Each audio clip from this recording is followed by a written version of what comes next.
Today's spotlight shines on two quarterbacks. One is a newcomer, helping lay a new foundation to a once proud program. The other, another first-year player who replaced one of the best all-time players in the Big East and led his team to one of the biggest wins in school history. Today, it's Syracuse and USF in the Big East Network Game of the Week right now.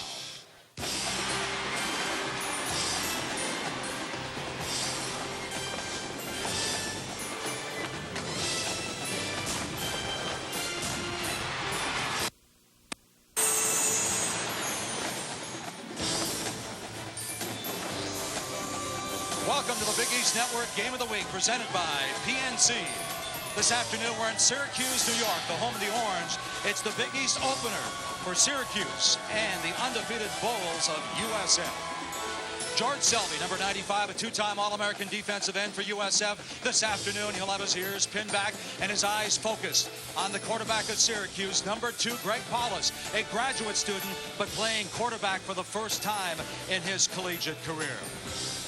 Hi, everybody. Along with former Pitt quarterback John Congemi, I'm Mike Gleason. Great to have you with us. Quint Kesnick, the third member of our broadcast team, will be checking in momentarily.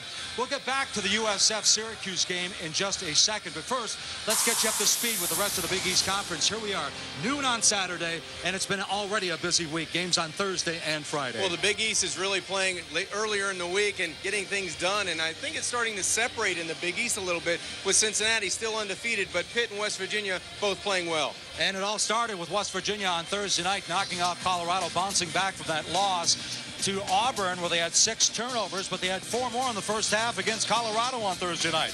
Pitt with a big second half against Louisville last night as Bill Stahl fires 3 touchdown passes. That gives him 11 for the year, tying Tony Pike of Cincinnati. But Tony Pike heads for Oxford, Ohio to take on the Red Hawks of Miami. Who knows how many touchdown passes he could throw this afternoon.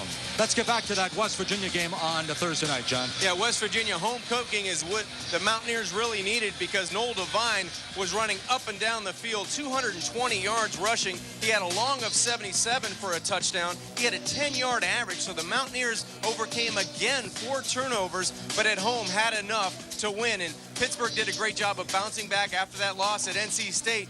I think the story of the game was Bill Stahl. He really controlled the tempo of the game, 342 yards passing and 3 touchdowns on the road at Louisville. But Cincinnati, they've been the flagship of the Big East Conference so far early in the year, and the combination of Tony Pike to Marty Gilliard's been unstoppable. Gilliard last week against Fresno State had 9 receptions for a career-high 177 yards and 2 touchdowns, and Tony Pike, he may be mentioned in Heisman talk, so it's been exciting for Cincinnati. 1 year ago, Tony Pike got his first collegiate start against Miami. All he did was hit 20 of 24 passes.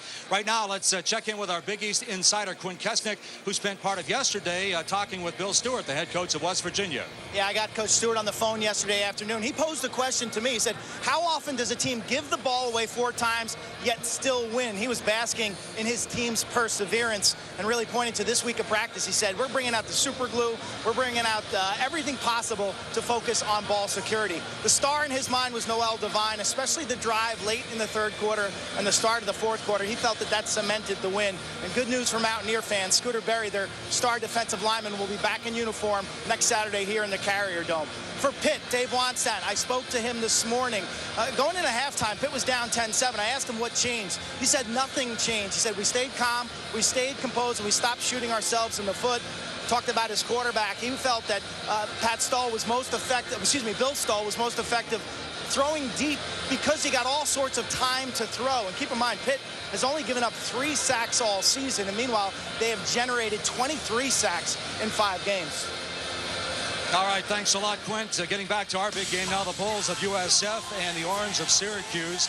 Well, the Bulls looking to start 5-0. Syracuse, if they could win this game today, John, they'll be over the 500 mark for the first time since September 30th of 2006.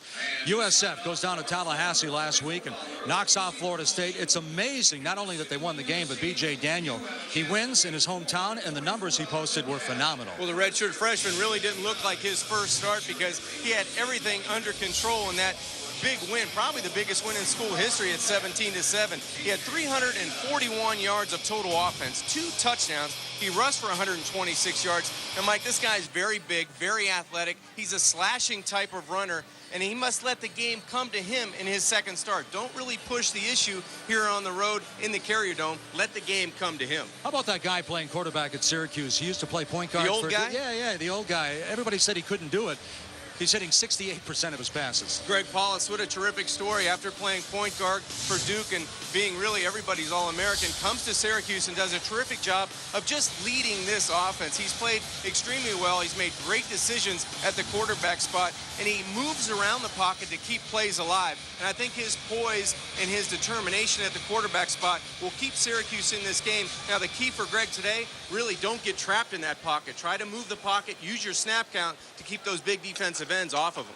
Well, he'll try to get the ball to number one, Mike Williams. A couple of weeks ago in the win against Northwestern, 11 catches, 209 yards. Currently, he is number 2 in the Big East with 109 yards receiving a game. Syracuse, USF, the kickoff is coming up on the other side.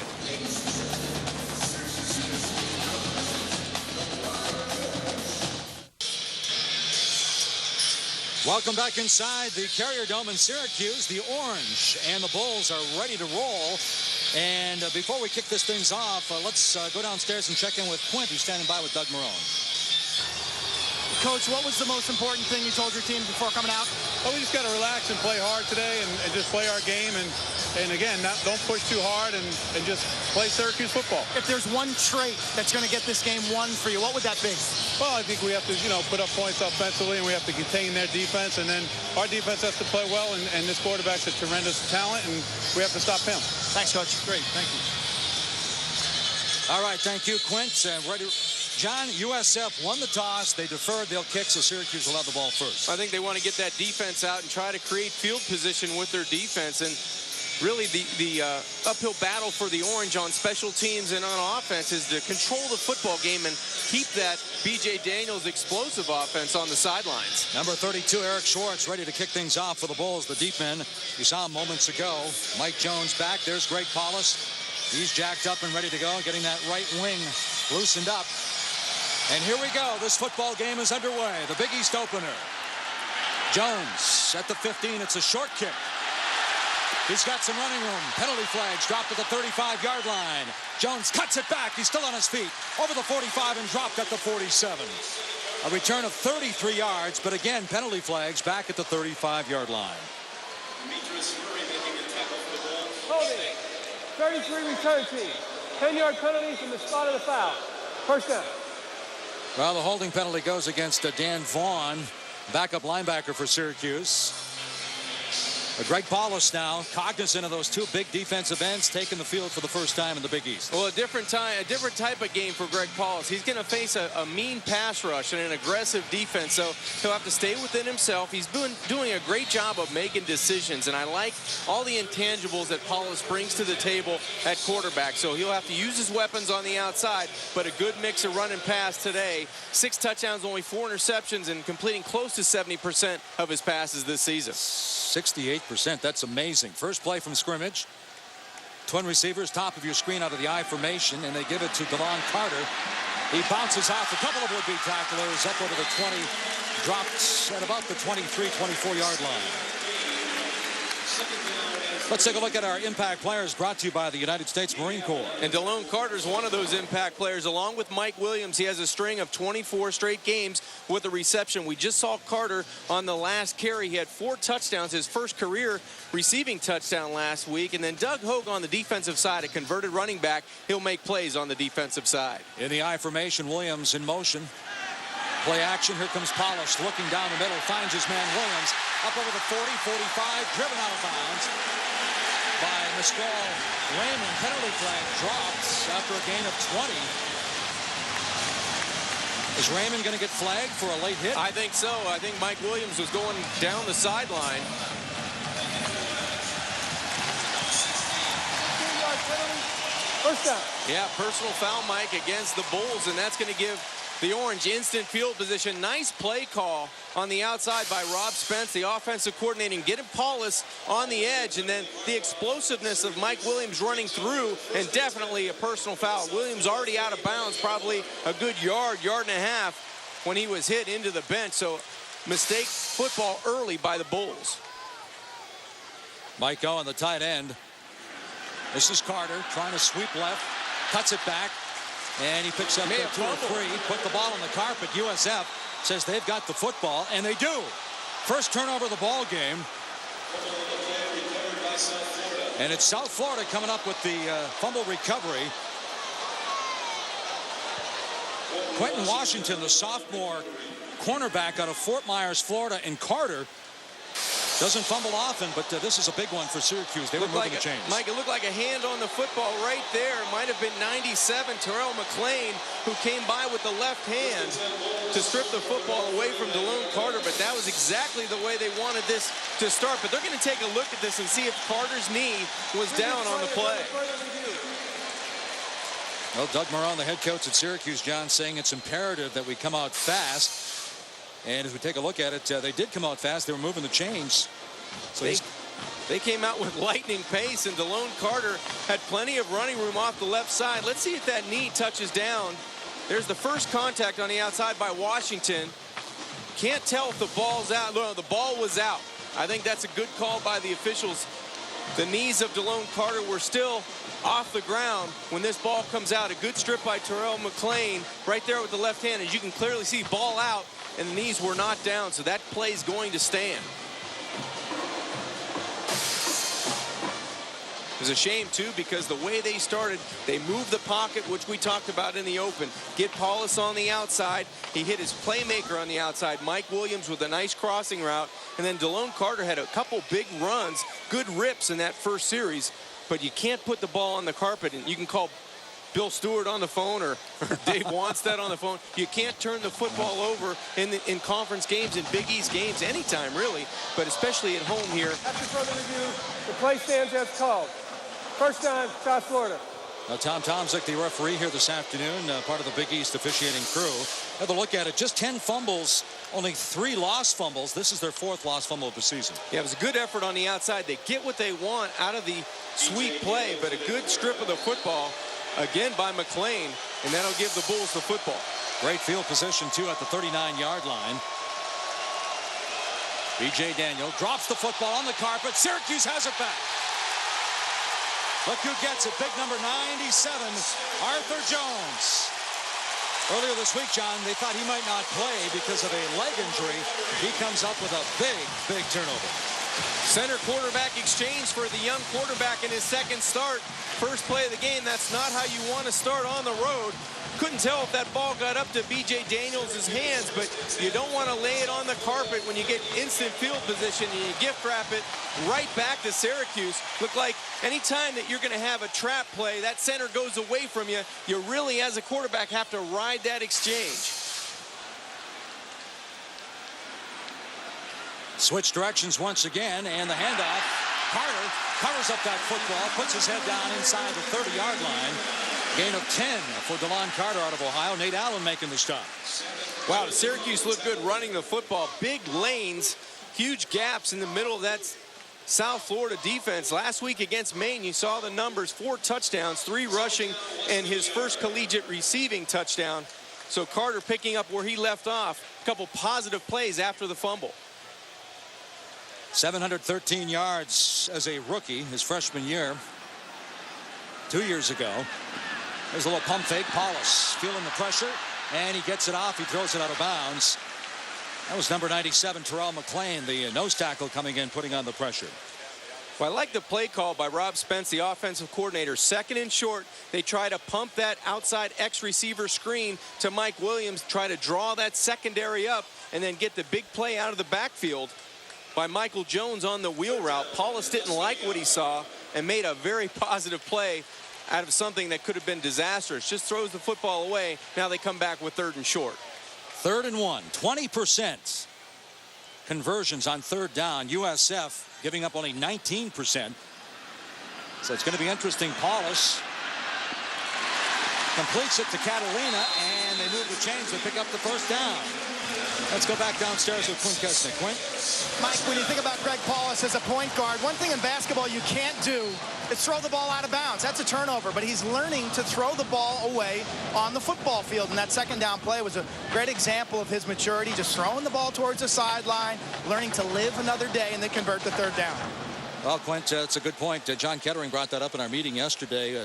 John, our producer, with Rob Spence, the offensive coordinator, about point guards don't throw it out of bounds. And, yeah, that's a good play now. And Spence was thinking of that Minnesota game, of course, in overtime when he didn't throw it out of bounds. Here's Carter, bounces to the outside.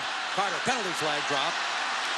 And he's inside the 20-yard line. The yellow hanky back at about the 25. DeLon Carter coming in with 75 carries, about 51 more. 77 offense. 10-yard penalty. First down. Tucker Baumbach, the senior, 6'5", 307-pound right guard, called for the hold. Mike, I would think it'd be so important right now for Syracuse to be in the mindset that they have to come away with points. After giving the football back to the Bulls and then getting it back, DeLon Carter bouncing it outside. They're really running at will on this defense, but the main objective getting early in this game is to score first, to really put the Bulls behind and see how the young quarterback responds. So on this series, I'm not saying they have to have 6, but they have to get on the board. Well, Coach Marrone saying that USF has dominated when leading at halftime. There's Williams, cuts it in, puts his head down inside the 30, down to about the 28-yard line. A gain of 6 that time for Syracuse. Mike Williams coming in averaging 109 yards receiving. Boy, they love to have him back after sitting out last year. Yeah, 25 straight games. Just changing that, but with the reception today, 4th best in Syracuse history. And this is a guy that really is a playmaker. And I wouldn't be surprised if they like to throw post down in the plus territory. Talking with head coach Doug Marrone yesterday, they want to get behind these safeties in the middle of the field. 2nd and 14. They have to get down to about the 15, just inside the 15-yard line. Play action. Paulus looking, steps up, and it's picked off. Penalty flag down, but Allen with the pick. Still on his feet. Inside the 45-yard line. The penalty back at about the 32. 2 flags down after the return of 40 by Nate Allen. Boy, Nate Allen, boy, Mr. Clutch for that USF defense. Returns at 40 yards. You go back to 07. He had the big INT against Pittsburgh. The fumble recovery against West Virginia. Personal foul. Shot block. 49 on the offense. That penalty will be declined. On the return. Legal block in the back. 29 on the return team. 10-yard penalty. First down. Well, Mike, we talked to defensive coordinator Joe Tracy from the USF Bulls, and he said his goal in each game is to get 3 turnovers. Well, they're on their way to that 3 turnover mark. Now they've got 2, and a terrific play by Nate Allen, just timing that pass play up of Greg Paulus, cutting right in front of the receiver. You see Paulus stepping up into the pocket, but a better timing play right in front of the tight end, number 80, Nick Provo, and then it's off to the races. He's got a lot of guys in white shirts trying to get him into the end zone. That penalty will bring the Bulls offense back inside of their 30-yard line, but Syracuse turnovers 2 today.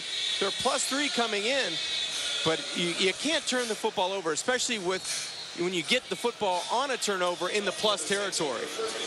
Yeah, you go back to that Minnesota game as far as turnovers, that INT, and of course the first play from scrimmage for Greg Paulus was snapped over his head. 19 seconds later, Minnesota had the lead. We talked about Joe Tracy and the turnovers. They got 4 against Florida State last week. This one's complete, and it's close, and he put the ball on the carpet. I think Syracuse may have it again. Oh, my gosh. Dontavia Bogan had the first down or close to it, and now he coughs it up. It looked like Arthur Jones again came up with the football. Big number 97 is around the football. You know, it's interesting, John, when you think of number 97, Arthur Jones, he thought about possibly going into the NFL draft as we take another look at it.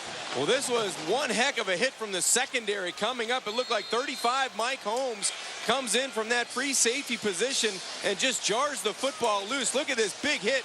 I don't believe Bogan ever saw Holmes coming from the secondary. And then you see big 97, all 6'4", 293 pounds on the football. And Syracuse again in their version of the Wildcat. Called the Stallion here at Syracuse. Antoine Bailey, he's carried it 21 times. And the handoff to Michael Jones, the sophomore. He puts it on the carpet. The ball is greased. Still loose. The Bulls have it. Or do they?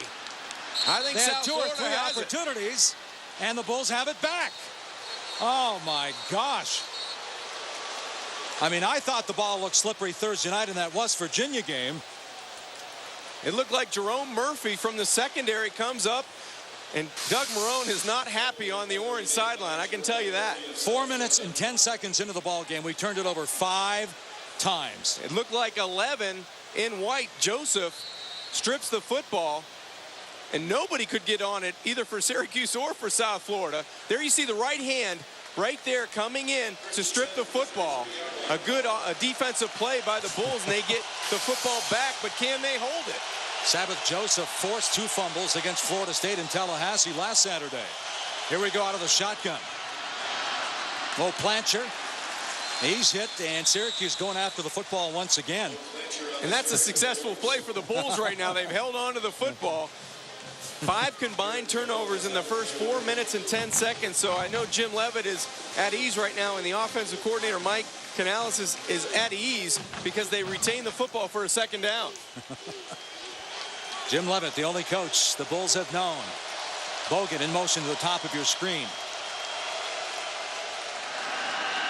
Bogan had it, turned, saw the orange helmets, and dropped the football. Incomplete. Nice break on the football by Kevin Scott, the junior corner out of Tamarack, Florida. But B.J. Daniels put the ball where he needed to put it. The hometown, Tallahassee, Florida, went home last week, and the biggest win in Bulls history on the road, 17-7. Now faces a 3rd and long on the road. Out of the shotgun, Mo Plancher in the backfield. Twin receivers, top of your screen. Scoreless game, homecoming here at Syracuse.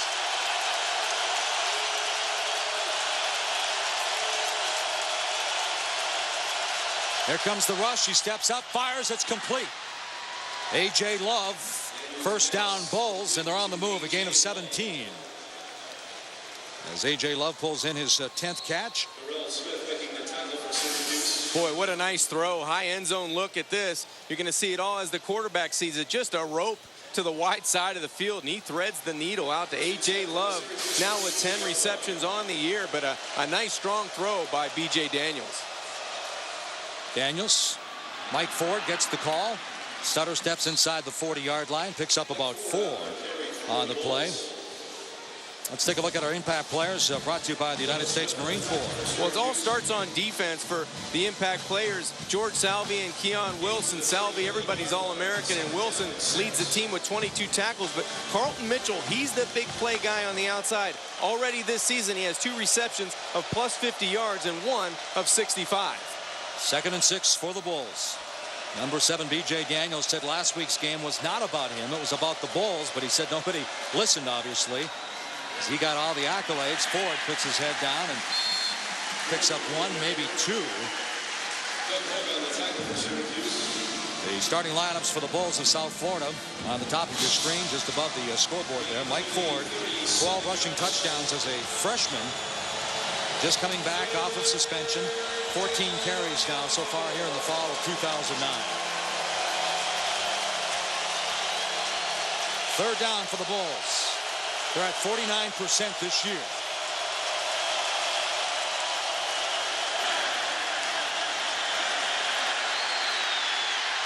Flush from the pocket. Drops it off. It's complete.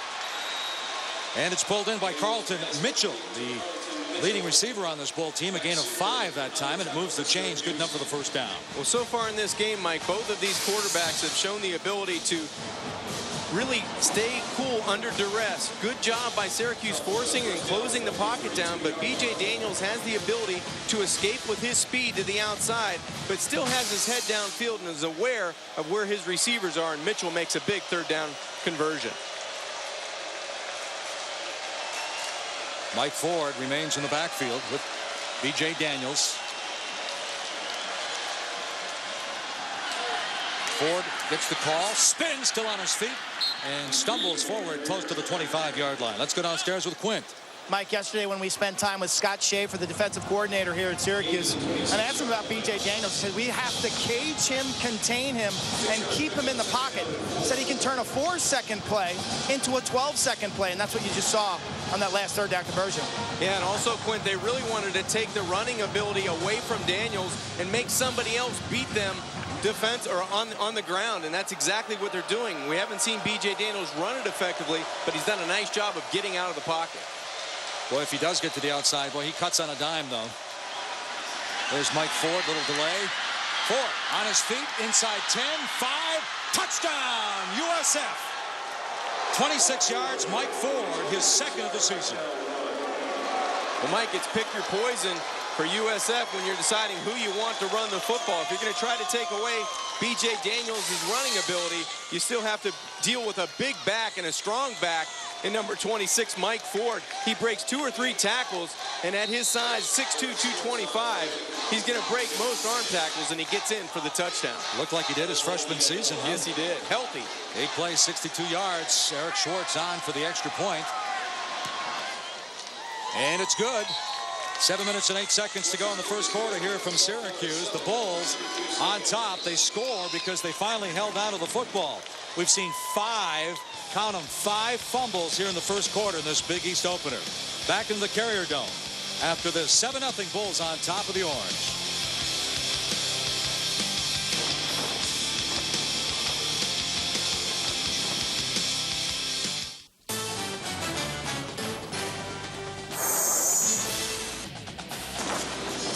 Today's Big East Network game is brought to you by PNC, leading the way.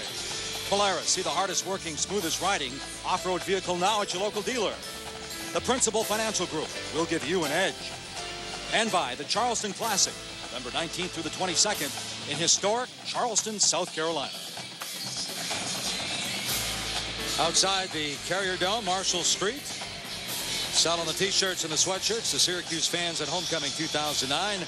Back inside the Carrier Dome, the home of the Orange, the Big East opener between the Orange and the Bulls, along with John Congemi, Mike Gleason here, Quinn Kesnick down on the sidelines, getting all the vital information down there. And the Bulls leading this all-time series 4-0. As Doug Marrone told you yesterday, it's getting worse and worse by an average score of maybe, 35-8. Yeah, Jim Leavitt's squad has had their way with Syracuse and running up some points and doing a good job offensively and keeping Syracuse off the scoreboard. But I like what Syracuse is doing offensively. They've been able to run the football, been able to throw it. They just need to hold on to the football.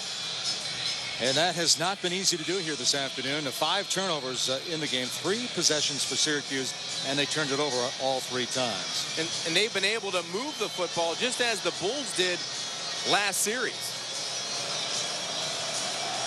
Eric Schwartz with the kick. Mike Jones at about the 6-yard line. Jones hit, and he's hit hard at about the 28. You know, you look at the touchdown drive after the return of 23, South Florida. Here's the touchdown by Mike Ford. It was a terrific job just waiting for his blocking to get out in front. Ben Busby did an excellent job pulling to the outside, as well as Chaz Hine, the left guard. And all Ford had to do was wait for those 2 guys to clear. And there was a huge hole off the right side and broke 2 arm tackles about the 10-yard line. But 8 plays, 62 yards, and 2 big 3rd down conversions on the drive. Yeah, 1 3rd and 8 and 1 3rd and 4. And you look at Syracuse, John, you talk about the 3 possessions, 3 turnovers. Twice they started in USF territory. Once at the 38, once at the 33, but they coughed it up both times. Paulus having success with the play action, rolling to his right. Looking for and finding his man, but it's incomplete. That's Mike Williams diving at about the 47-yard line. Williams, the senior out of Buffalo, comes in with 28 catches. That time Greg Paulus trying to get it to his playmaker. Coming back to the football was Mike Williams. Just couldn't get enough on it. And head coach Doug Marrone trying to figure out how he can get Paulus outside the pocket and make it a little bit easier for him to get him away from those 2 big defensive ends, Pierre-Paul and George Salvi. Here comes the blitz from the edge. A good call. Carter goes right up the middle. Not too much running room, though. Gain of 1, maybe 2. Now let's take a look at the Principal Financial Group edge to the game. Well, I thought going in it would be protect Paulus and make USF earn it, but now I'm going to change it to hold on to the football because Syracuse has had great opportunities in the plus territory, but they still have to protect the pocket in Paulus, keep him clean, and then make the Bulls earn it. They can't give away big chunks of yardage on defense. Another big 3rd down play. Again, keep in mind Syracuse 20% on 3rd down this year. USF number 1 in the Big East at 19%. defending it. Hollis over the middle, and it's almost picked off. Mike Williams had his hand on it. He tipped it, and Raymond at about the 48-yard line almost got his paws on it for the Bulls. So it's going to be a 3 and out and a punting situation now for Rob Long. A couple of years ago had a 73-yard punt. Last year he had a 72-yard punt. This year so far for Rob Long, his long has been 59. That 73-yarder a couple of years ago, tied for the longest in school history.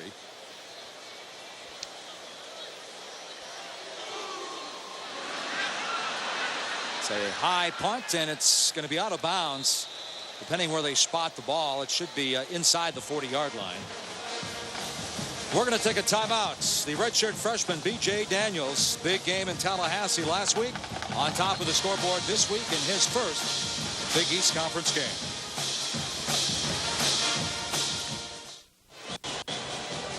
B.J. Daniels ready to take his Bulls back on the field. Last week went down to Tallahassee, knocked off Florida State in his first start, replacing Matt Grothe. And the numbers that he put up, you know, you look at the 126 yards, but John, top of the broadcast, you talked about the 341.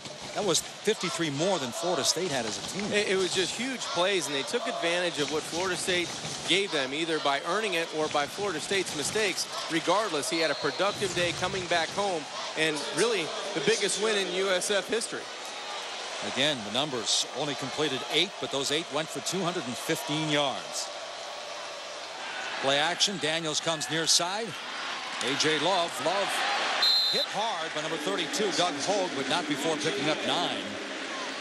Hogue, the former running back, turned linebacker this year, comes in at 11 tackles against Northwestern. Doug Marrone said we need somebody who can run, and they looked at Hogue, who was second, third string at running back last year. He runs a 4.46, and Marrone says he puts on some weight. He could play on Sundays in a couple of years. 2nd and 1. This time, B.J. Daniels under center for the Bulls.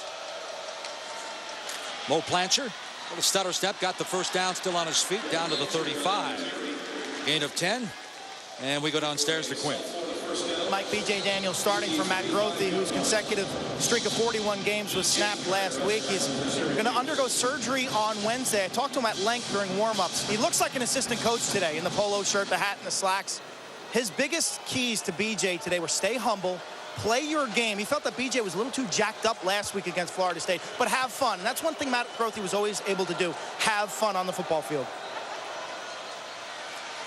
All right, thanks, Quinn. Plancher again. And, John, I know you have something to add to that. Well, you know, Matt Grothe was such a great quarterback, and he did such a great job in leading the Bulls. He became the Big East all-time yards leader, and here's the injury on the play. He looked very harmless, but he got that leg caught underneath him, and I know that Mike Canales, the offensive coordinator, was so disappointed and so dejected when he was hurt. He was asked how he was sleeping, and he said, yeah, I'm sleeping like a baby. I'm up every 2 hours crying. And he didn't know how to act. But, you know, B.J. Daniels has it under control so far last week and today. B.J. Daniels escapes, gets to the outside, and he's hemmed in. Nice job by Syracuse on the second down play. Darrell Smith coming up to make the stop. You go back to Matt Grothe, and boy, the numbers. What a shame. Pat White sets the all-time record for total offense last year for West Virginia in the Big East. Matt Grothe breaks it this year. And you look at those numbers, John, the amazing thing is Matt said he hurt his shoulder against Charleston Southern, and he was just about to call Mike Canellis up in the booth and say, take me out. But the defense made a good play. The offense went back on the field, and bang, that's when he got hurt. Yeah, you never know when it's your last play, and he played them all like it was his last play. He gave it all he had every time out. Turned out Grothe had a AC joint sprain in his shoulder, the same injury that Oklahoma Sam Bradford has. Daniels fires, and it's incomplete, looking for number 2, Carlton Mitchell. Boy, and that's a good throw on third down, and Carlton Mitchell, the junior out of Lutz, Florida, has to come up with that. He came up with a big third down conversion earlier in the game, and that one right on the money. And you can see Matt Grothe on the sideline saying, yeah, my man should have had that one. And Grothe hitting 72% of his passes. Mike Canales was at NC State when Phillip Rivers was there, and he said that's the kind of year he thought Grothe was on his way to have. And it's really a shame that he goes down and ends his collegiate career. Might be a good spot on the field to fake this punt. I'm not sure if they're going to pooch it or maybe try a fake here. Delbert Alvarado averages about 43. It's a high kick. And this one is sailing into the end zone, so Syracuse will get the ball at the 20-yard line. A punt of 33, a net of 13. Jim Leavitt's Bulls trying to climb to 5-0 in 2009. Syracuse trying to get over the 500 mark for the first time since 2006. 7-0 USF.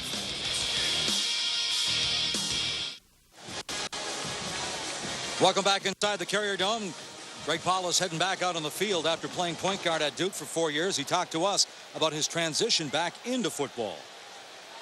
I think I'm still learning that, and there's something different that I'm learning each practice, each game, each meeting, whether that's with a coverage rotation, whether that's just feeling more comfortable in the pocket, when to step up, when to leave the pocket. So I'm still learning as I go, and I really like the process of trying to get to where I'd like to be. Well, John Congemi during his high school days, 6 New York passing records, 11,763 yards, 152 touchdowns in 42 games. And he started hot today. He was 3 of 4, but since then, now he's 0 for his last 3 with 1 interception. So not all on Greg Paulus, but things are there to take advantage of in this Bulls defense. 12 plays, 44 yards of total offense so far for Paulus and company. Wants to throw it, looking down the field, has Williams. He has the ball. Williams dropped just shy of the 25. Brought down by Quentin Washington, the sophomore cornerback, but a gain of 54 for the Qs. Well, there's the post pattern that head coach Doug Marrone was talking to me about yesterday. They want to take advantage of the middle of the field and get it to their playmaker, Mike Williams. A terrific catch, a good adjustment to the football. Paulus, after play-action pass, nobody in the middle of the field. He tried to make it easy on his big wideout, and he threw a strike down the middle for a big play, and now the Orange again in positive field position. Today's 1st and 10 line is brought to you by Overstock.com. The Orange on the move again inside Bull territory, trailing by 7. There's the Stallion, Antoine Bailey. They said we could see that 20 or 25 times today, according to the offensive coordinator, Rob Spence. Tackle made by Craig Marshall. You know, Rob Spence was down at Clemson. Of course, we all know of Thunder and Lightning, James Davis and C.J. Spiller. He said, coming here, you find out who you have. And he said, as far as running backs, he really likes these running backs. He says he's not going to compare them with the guys down in Clemson, but they're almost in the same league. Well, they're hard-nosed runners. They run north and south. They've got a little bit of burst. They can catch the football as well. So I would be pleased as well coming into the situation at running back. Trips at the top of your screen. Paulus stops, fires, looking for Jones, and he overshoots him. Mike Jones, number 37, a sophomore from Middleton, Pennsylvania.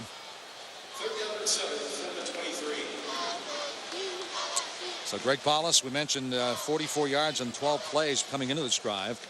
Two fumbles, an INT, and a 25-yard punt. This drive so far, 56 yards for Doug Marrone. Wouldn't be surprised to see that set later on in the game from head coach Doug Marrone, and maybe have his quarterback Greg Paulus look like a pass and maybe use that quarterback running ability on the quarterback draw. Nobody in the middle of the field for the Bulls on that last play. 3rd and 7. Paulus, plenty of time, fires, and it's almost picked off. Knocked down again. Penalty flag. Mistral Raymond made the defensive play, but he might have had his left arm wrapped around the receiver. Yeah, it was funny because the receiver, I think the ball was tipped, though, and that's why the officials are talking. I think the ball was tipped, and they're going to allow the contact in the by Raymond in the secondary, because there was the back official was right there in the end zone, did not call it. The field side official called the play, so they may call this back off. I'm not sure. It looked like the ball was tipped. No foul on the play. We're going to take another look. Paulus has what he wants down the middle of the field, and that's where the ball was deflected, right there at the linebacker spot. So that's going to nullify the pass interference in the back end by Minstrel Raymond. Well, the homecoming crowd here at Syracuse didn't like it, but Ryan Lichtenstein will try a 40-yard field goal, one of the early success stories in the Big East Conference. He's number 1 in the Big East right now. They're going to go upstairs and take a look at this one and make sure they get the call right. So Lichtenstein will take that long walk back to the sidelines, and Doug Marrone, this still could work in his favor. Of course, you have to look and find indisputable video evidence when they're upstairs looking at it. We're going to take another look at this. It looks like Keon Wilson here is going to be the linebacker that tips the football. Let's see it. Take a look at right hand right there. Looks like it deflects the football ever so slightly, and that allows the contact in the secondary. We're going to slow it down right there. I mean, it looks like the back end starts to wobble as the ball gets by Wilson, which indicates that either... review, the play stands as called. Fourth down. Yeah, I think the ball was just ever so slightly tipped, and that allows the contact in the secondary, and it allows head coach Jim Leavitt to breathe a little bit easier. What do you think about the kicker, the young freshman? Did that ice him? Did that ice him? I don't think so. I think he's so happy to be out there. He's gonna boot it through no matter what. He's a walk-on on scholarship now after a couple of kickers left the team. He's 7 of 8, and he's 3 for 3 from this distance, from 40 to 49. This one from 40, up, and it's good. Ryan Lichtenstein, the freshman now, 8 of 9 in 2009. Number 1 in the Big East Conference, already has a game winner against Northwestern, so life is pretty good right now for the young freshman. A nice job by Syracuse taking advantage of a big play opportunity from Paulus to Mike Williams. Head coach Doug Marrone talking about the deflection in the defensive backfield. Still wanted to get 7 points to tie this at 7-all, but they do come away with points with 1:50 left to go in the first quarter. But the big play in that drive was the pass play to Greg Paulus out the play action. It really sucks everybody up inside, and it's one-on-one on the outside. And we talked to head coach Doug Marrone yesterday. He said he wanted to throw that post play at least 5, 6, 7 times in this game today because he thought that he could get the middle of the field. But in the middle of the field, you can see the coverage. There's no secondary help in the middle of the field back here. So that's where they want to attack. After play action, they're able to get their biggest playmaker on the field, Mike Williams, to the vacated spot. You're able to get 50, 60 yards at a clip. It makes it a lot easier for your offense to score points. You know, it's amazing. You look at Greg Paulus. He had a 346-yard passing game against Northwestern. Donovan McNabb and Don McPherson, 2 of the best to play at the school, they never had a 346-yard passing game. Well, they ran it pretty effectively when they were here, I can tell you that. There's the kick, and it's going to be taken out of the end zone. Bogan. And he's up over the 20, dropped at about the 23-yard line. Dontavia Bogan returns at 24 yards. Coming up to make the stop for Syracuse, number 22, that's Torian Phillips. Torian Phillips making a tackle for Syracuse. 7-3, Bulls coming to the game. A lot of people in the stadium talking about the fact that the Bulls were only favored by 6.5 points coming in here. Yeah, and you talked about the spread. You know, the Bulls against Syracuse over the last 4 years being so great at the start of the game. It is a bit of a surprise, but Syracuse has been playing well as of late. Ball at the 24. Daniels play action, steps up. Well, he's trying to show some of that speed, but number 32, Doug Hogue, saying, hey, I'm quicker. You're not going to get around me. Hogue, the junior from Yonkers, New York, comes up from his linebacker spot to make the tackle. Yeah, the former running back turned linebacker has some jets of his own, and I think that B.J. Daniels took for granted that he was going to get a regular speed on that linebacker, and it was a nice play by Doug Hogue. All 3 of these linebackers, former running backs, and they all play fast and physical. Defensive coordinator Scott Schaefer says Doug Hogue, he may have a chance at the next level to continue on if he puts on some pounds, but great pursuit, and he always has his hands around the football. That goes down as a sack, so that's the 11th for Syracuse this year.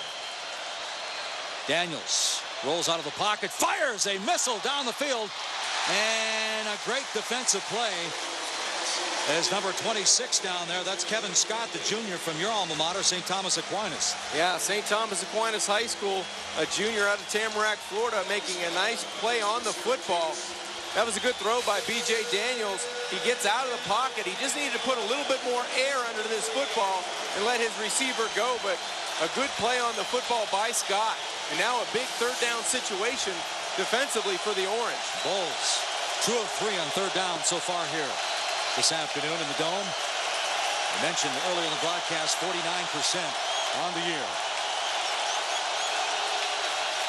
Inside a minute in the first quarter. Out of the shotgun play action, Daniels looks, And he fires deep again, looking for Love, and he overshoots him by about 5 yards. Nico Scott on the coverage that time for Syracuse. He's got an arm, doesn't he? Nice, yes he does. Nice defensive stand that time by Syracuse. And B.J. Daniels looked at his wideout, A.J. Love, and it was a miscommunication. Love saw his quarterback break contain and started to come back to the quarterback just as B.J. Daniels let it go. So Love maybe stopped on the route a little bit, but he was trying to come back and help his quarterback. Delbert Alvarado will punt just over his 10-yard line. Dante Davis is standing at his 35, so Syracuse should, and I emphasize should, have good field position as they open up the second quarter. This one goes off the side of his foot a little, hits at the 40, takes a bull bounce down to about the 30, and it might have been down closer to the 31-yard line. A 47-yard punt, no return for Syracuse. All right, John, let's take a look now at the Principal Financial Group edge to the game for South Florida. Well, I thought offensively they needed to use their playmakers, and Blanchard and Ford in the backfield and Mitchell on the outside, A.J. Love. Get the football and spread it out, and then defensively keep the heat on Greg Paulus and keep the heat on that running game. Try to make them one-dimensional, and that's what Jim Leavitt would love to do, and Mike, and also their defensive coordinator, Joe Tressi. Just keep the pressure on Paulus and force him into bad situations. 32 seconds to go in the first quarter. Orange on their homecoming, down by 4, 7-3. Paulus dumps it. Bailey, he's got some running room, and the first down up over the 45, close to the 50-yard line. Gain of 16 for Antoine Bailey, the 5'8" sophomore from Landover, Maryland. Nice call on first down by Rob Spence, the offensive coordinator, getting that speed to come upfield on that defensive front, and nobody in that back seven for the Bulls defensively, and they move the chains very easily. In the last 2 possessions for the Orange, big plays on first down. Last series, a big throw down the middle to Mike Williams. Now you got a screen pass, and it puts Syracuse in a nice situation. Well, Scott Schaefer, the defensive coordinator for Syracuse, told us yesterday, everything is overrated. We can play with these guys. We're not afraid of track times. We're not afraid of vertical jumps. But right now they're down 4, 7-3 to the Bulls of USF. Back inside the Carrier Dome for the second quarter here in Syracuse right after this timeout.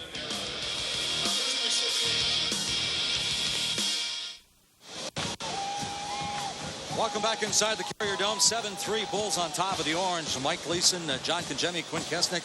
And John, you look at that first 15 minutes, kind of interesting when you look at the key players. Yeah, the Bulls come out first offensive play. They get a quarterback center exchange problem that turns the football over to the Orange, but they reciprocate, and Michael Jones putting it on the carpet, and they give it right back to the Bulls. But the Bulls were able to take advantage and get outside of the pocket offensively, and they've done a nice job of trying to get it to Carlton Mitchell on the outside, and that led to a Mike Ford big run off the right side and a touchdown. So 5 turnovers in the first 4 minutes and 10 seconds was really the story of the first quarter. And now Syracuse trying to take advantage again of excellent field position. They've done a nice job on first down in the last 2 series to get themselves closer to scoring position.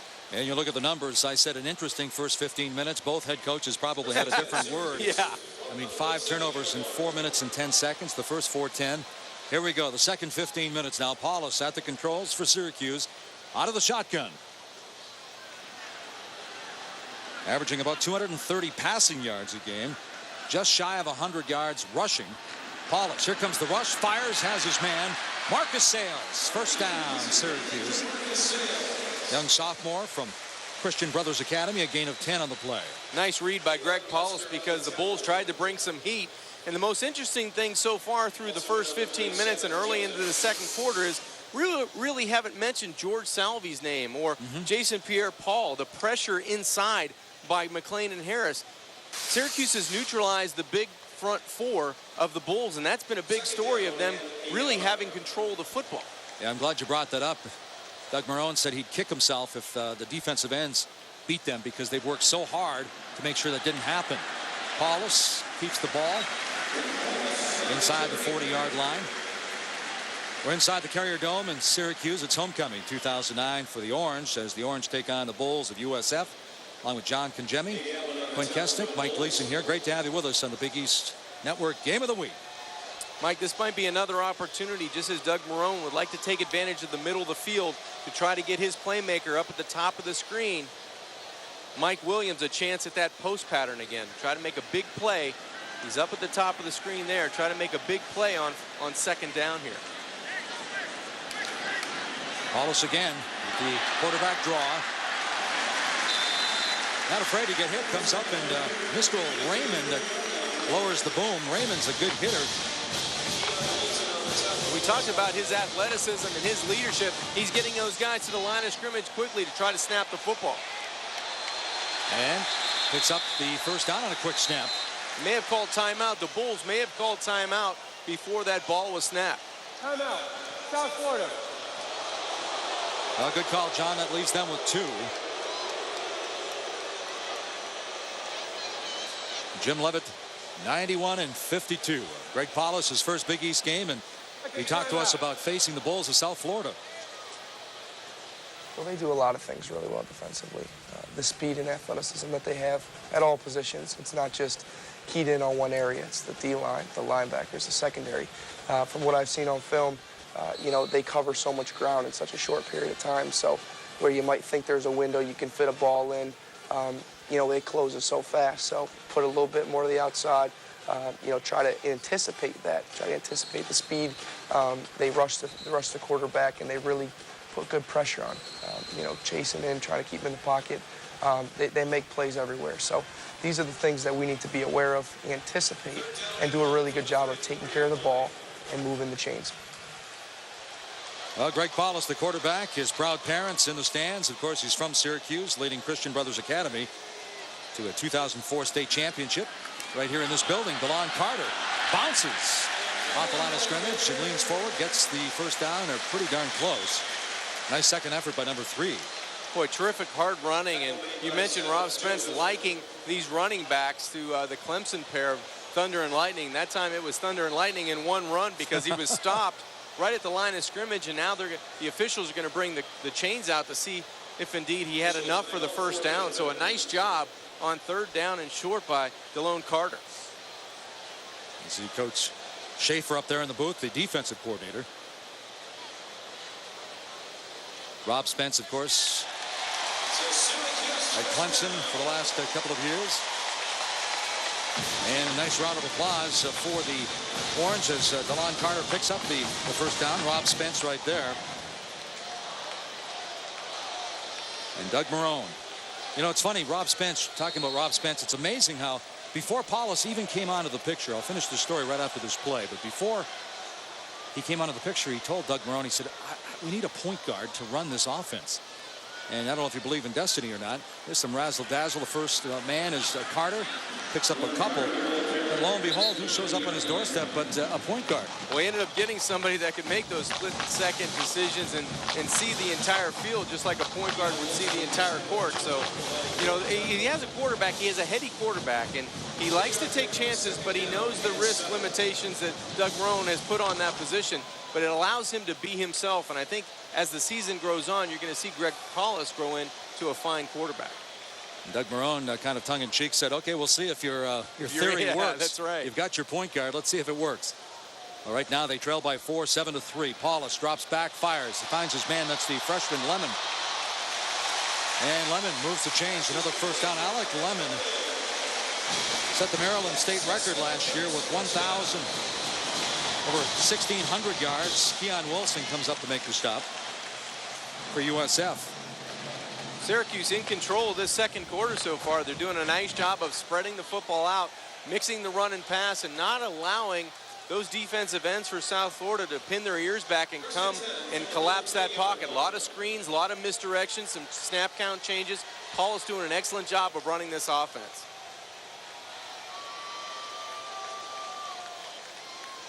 Paulus at the red zone mark, 20-yard line, comes back. Williams puts his head down inside the 10. Another first down for Syracuse. Keon Wilson again on the stop for the Bulls as he gets him out of bounds, but not before they move the chains. Gain of 11, first and goal now for Syracuse. Looks like Mike Williams blew a tire on that screen. coming out holding a shoe, but a good job of distributing the football. And nice blocks on the outside, and Mike Williams uses his speed to get around Quentin Washington, the cornerback, and gets that ball on the outside, uses that free arm to stiff arm to get outside and move the chains again for the Orange that are knocking on the door inside the 10-yard line. 82% success rate in the red zone. 17 possessions, 10 touchdowns, 4 field goals. Ball's on the carpet. Paulus with his good hands picks it up and he fires.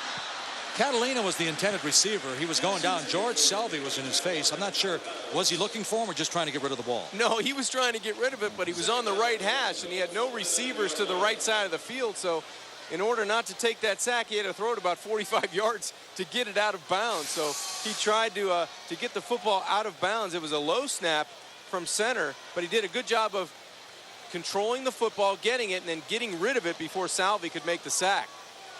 2nd and goal for the Orange. Ball at the 9. Paulus looks, fires, incomplete over the middle again. Pressure coming in.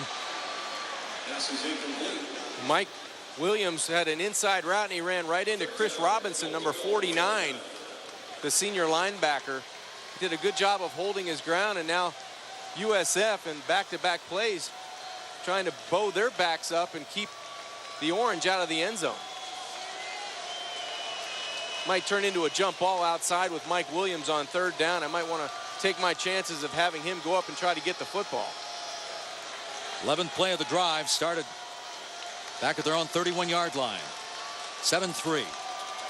Touchdown puts the Orange in the lead. Paulus looking for Williams, and he has him. But good pursuit that time by Tyson Butler, the sophomore from Fort Myers, making initial contact for the Bulls defensively. It's really the first time in this series, in the last couple of series, that the Orange didn't win on 1st or 2nd down. They put themselves behind the chains in a 3rd and goal from around the 7-yard line. Couldn't convert, so good back-to-back plays by the Bulls defensively force this field goal opportunity. Ryan Lichtenstein lining up a 24-yard field goal, already has a 40-yarder, and the kick is up and it's through the uprights. Good from 24, so Lichtenstein is 2 for 2 this afternoon. 7-6 when we come back to the Carrier Dome. We'll talk about the legend of 44 here at Syracuse. The unveiling of a new statue on campus of Ernie Davis. As of next week, this will be Ernie Davis Field of Legends here inside the Carrier Dome.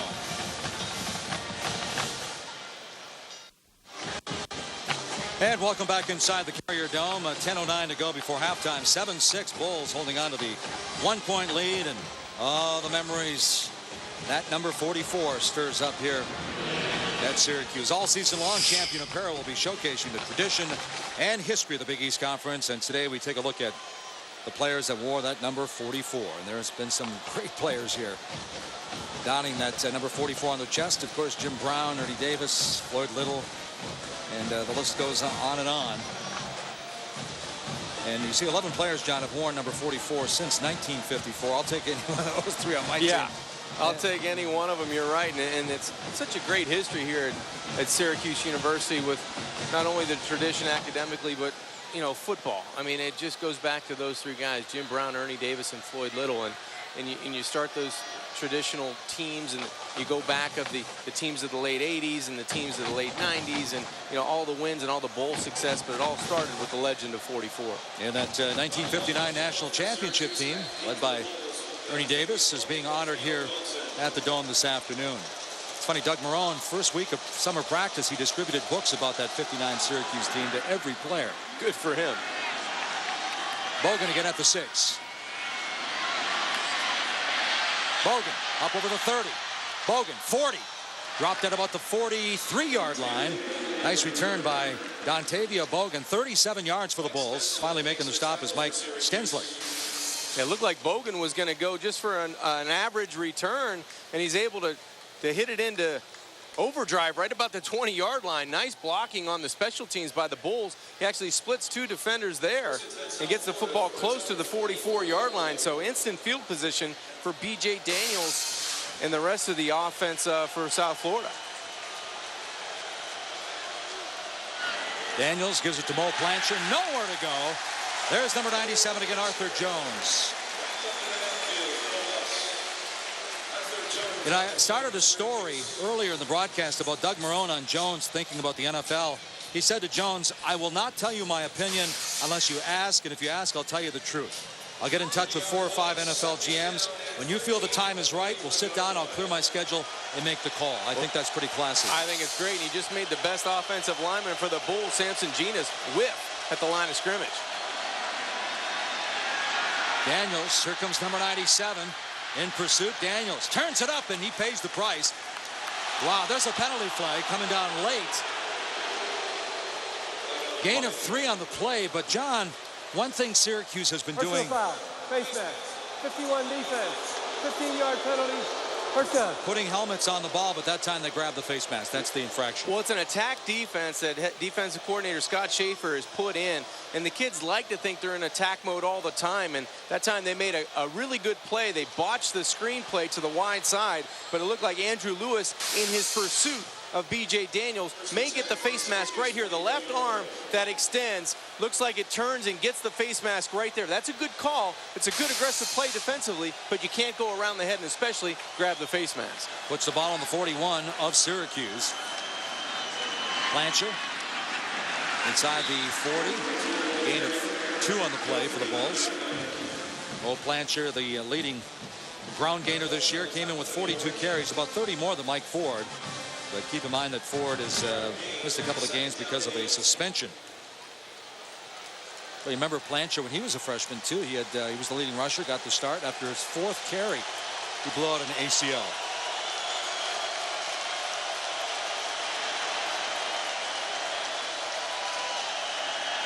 Blanchard again. Not too much running room. Tries a dive forward. Max Suter comes up from his safety spot.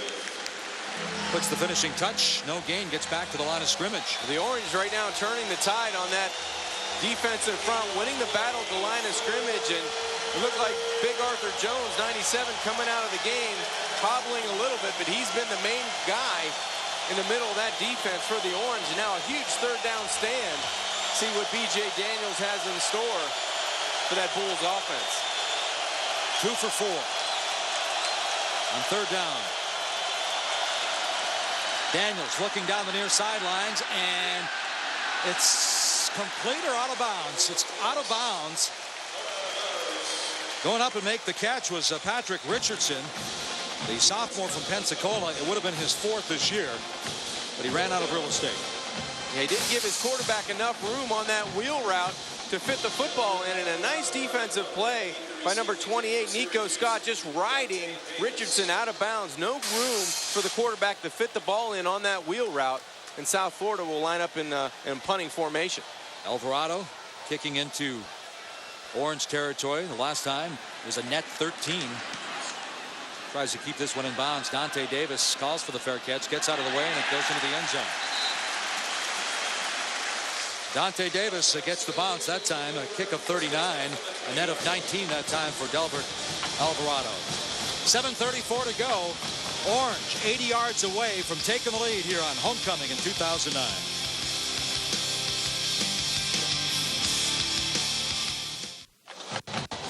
Well, the last 2 drives for Greg Collis, 17 plays, 120 yards, no turnovers. And let's go downstairs and talk with Quinn. It's amazing the more coaches we talk to around the Big East, how impressed they are with what Greg Paulus has been able to do in a very short time frame. This is a guy who did not play spring football last year. The challenge, first of all, learn the schemes, but second of all, transform his body from a point guard's body to a college quarterback's body. He's basically missed 4 years of weight training. He's tried to do that in a short period of time. Experienced a little dead arm period in August as well while he was competing for the starting spot. But he has bounced back. His arm strength now getting stronger and stronger each week. Yeah, thanks, Quint. And Big East football fans, you can follow Quint and our Big East Network crew on Twitter at twitter.com/Big East Network. We'll talk football and everything Big East with us and all of your fellow fans, of course. It'll be a real tweet. I was on the card, John. I know. Just reading you stick in the script. You know, it's a good point that Quint brings up, and Doug Marrone was saying, people have asked him, would you like to have Paulus back again? He goes, of course I would, but you know what I really would like? I wish I had him last spring. He'd be so much further ahead now if we had him last spring. Today's First and 10 line is brought to you by Overstock.com. 7:34 to go before halftime. 7-6 USF on top of Syracuse. LeVar Lobdell out of Christian Brothers Academy in motion, and this is DeLon Carter out of Ohio, freshman All-American. You know, Doug Marrone, though, he said with all the hoopla centering around Greg Paulus, he admitted he went back to the coaching staff and he said, "Who's Greg Paulus?" He didn't know who Greg Paulus was. Not a big basketball fan. Of course, he was in the NFL when Marrone's Saints down in New Orleans led the NFL twice in total offense. You know, those offensive linemen, they don't get around much, you know.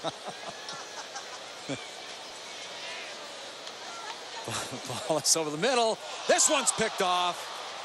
Jerome Murphy. That's his second this year. And Nick Provo was trying to go over the middle. John, you mentioned the fact that they had to hit 4 or 5 posts this year.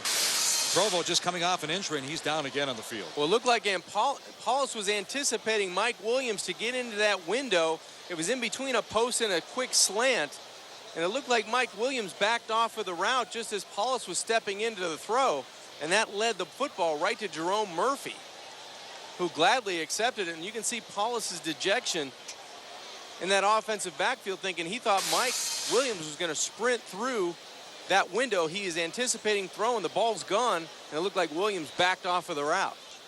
Good pickup. I just saw Murphy with the pick, and I saw Provo go down, but you're right. He was looking for Mike Williams over the middle. That's the 4th turnover now for Syracuse. They came in +2 on the year.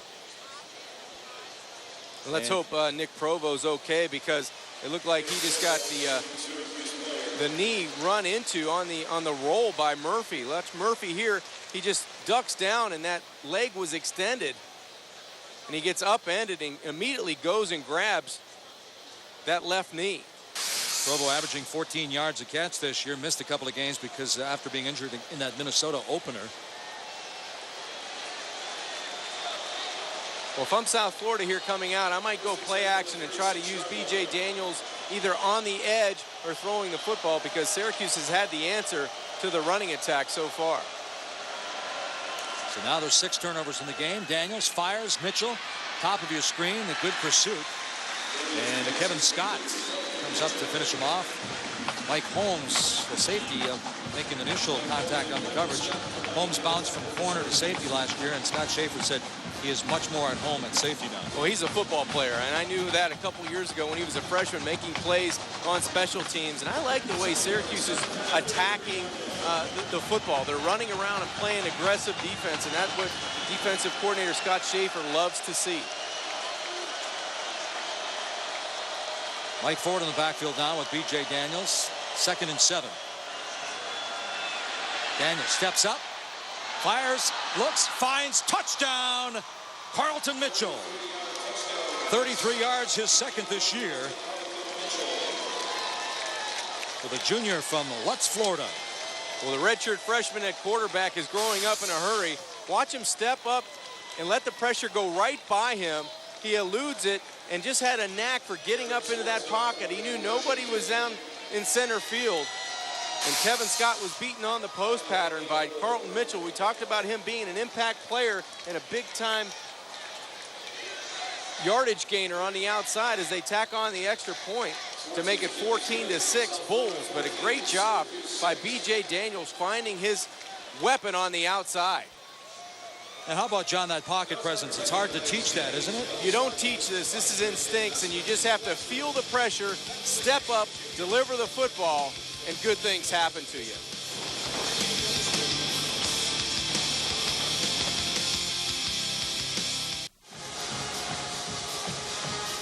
Well, B.J. Daniels just threw his 5th touchdown strike of the season. 6:06 to go, 14-6 now. As both of Syracuse turnovers result in touchdowns for the Bulls. I should say both. 2 of the 4 turnovers now for Syracuse resulting in touchdown for the Bulls. Just got a word on tight end Nick Provo. Injured his left knee, and probably won't see him. Very uncertain about his return. I would doubt if we saw him for the rest of the afternoon. Yeah, it didn't look good, Mike, the way that he buckled over and just immediately grabbed that left knee. Eric Schwartz with the kick. And the 14-6 lead. Here comes Mike Jones at about the 17 and runs into a lot of traffic. Gets over the 25. Run out of bounds shy of the 28. A return of 11 yards. And let's take a look at that pocket presence once again. Well, the pocket presence, you're going to see Mike Holmes come out of the center of the field, and he's got man-to-man coverage, but the outside technique down here by the cornerback's going to allow the middle of the field wide open for the post pattern. Kevin Scott at the cornerback position played outside technique and man coverage, and that allowed the middle of the field to be wide open. You're going to see Holmes come from this position inside, and he's going to have the first back out strong. He's looking for anybody. Nobody comes out, so he's going to try to help, but he's much too late. Paulus under center this time. This is Carter. Off skipping a jump over the 30. Nice effort that time by DeLon Carter, a gain of 6. You're right, Mike. DeLon Carter with that jump step to the outside. He lost the shoe on the play, but a good positive start for Syracuse on first down with 5:40 left to go before halftime and counting. They would love to put 7 points on the board and not have to settle for another field goal before halftime. Carter, a former Mr. Football in the state of Ohio, and you, of course, were born in Youngstown. You know, they take their football pretty seriously. They sure do. In that state. As a matter of fact, Doug Marrone talked yesterday about infiltrating more into the Buckeye State to get some players. Here's Williams, first down, Syracuse. Still on his feet, and he's up over the 45, dropped to the 46. Gain of 13 for Mike Williams.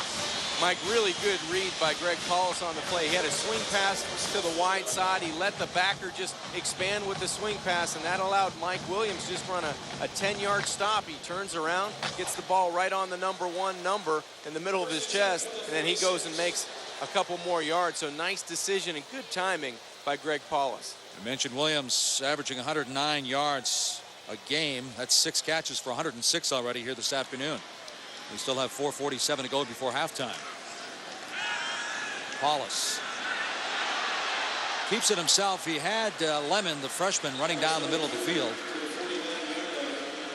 Looked like he was wide open, unless the nickelback Tyson Butler was playing possum back there at the deep safety. Yeah, it looked like Greg Paulus was trying to get the football to the short side, but I'm sure they may come back to that play when they get him on the sidelines and say, listen, when we do that again, take a peek backside because you had Lemon down the middle. Antoine Bailey now behind Paulus, who will take the snap under center.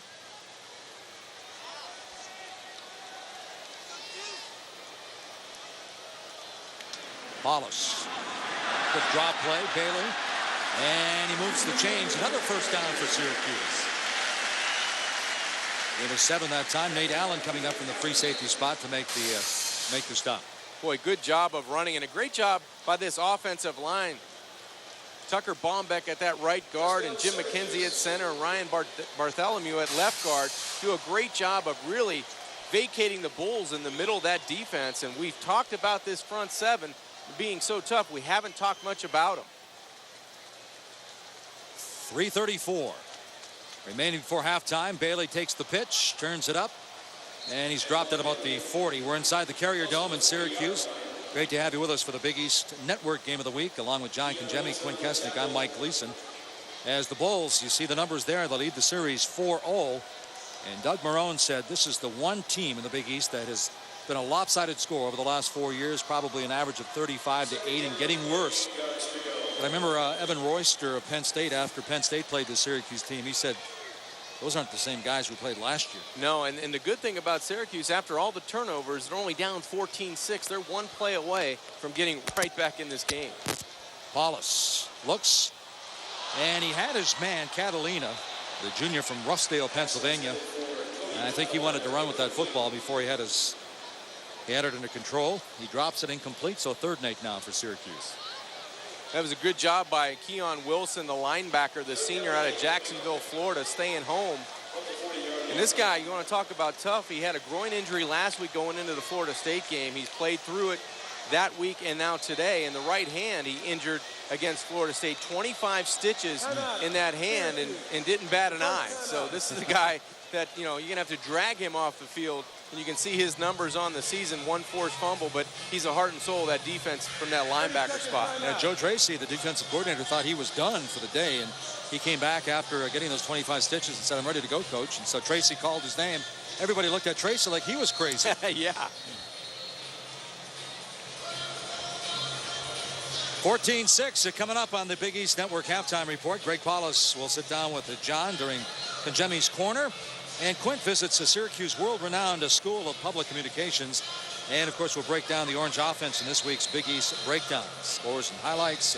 You don't want to miss it. All coming up on the Big East Network halftime report, which is only 2:48 to go. As Greg Paulus came in, 2 touchdowns more than INTs. He threw a couple of picks here today, so he's dead even in that regard now. 6-6. We're looking forward to that conversation you had with Greg Paulus right after this play. Got to ask you a quick question. Paulus. And he's going down, and that'll go down as a sack. And Looked like Aaron Harris was the first guy there, but a lot of guys forcing Greg Paulus, Mike, in an uncomfortable position, trying to get back, and initially good protection, but there the first guy there is Terrell McLean, 97, and then Aaron Harris cleans it up for him. Both those inside guys took a lot of snaps last season, and Joe Tracy said it's really been paying off early this season. -7 on the play. I was going to ask you your thoughts of Paulus. A lot of people didn't think he could do it. Were you surprised? Not really, because he played at such a high level at Duke playing basketball, and he was really known for his football just as much as basketball coming out of high school. So, 4 years is a long time, but if you really have that desire and that passion to do it, you have the ability. You had it just a short time ago, so I wasn't surprised, but I am surprised in watching him play and see how efficient he's become from the first game on. He threw, yes, a couple picks today, but he's thrown in the right areas, in the right spots, in the right reads, and he's getting people set up in the right spots offensively, getting in and out of the huddle, and he's doing it with efficiency. So I like the way Greg Paulus plays the quarterback position. 28-yard punt that time by Rob Long. Now, it's hard to believe college basketball season's right around the corner. Don't miss the basketball powerhouse showdown between Syracuse and Florida in the 3rd annual SEC Big East Invitational held at the St. Pete Times Forum in Tampa. That'll be coming up on December 10th. For tickets and travel, visit secbigeastinvitational.com. Minute 57 to go. B.J. Daniels out of the shotgun. Mo Plancher gets the call, spins, and he goes down over the 20-yard line, about the 23. Looks like Syracuse may use one of their timeouts here with 1:47 left and counting before halftime.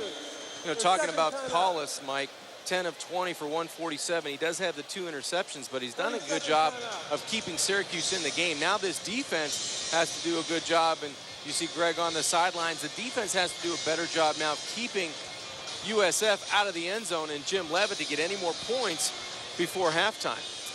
Jim Leavitt talking with him by phone this week, and he said the Florida State game was the biggest win in school history. Of course, they beat number 2 Auburn a couple of years before that.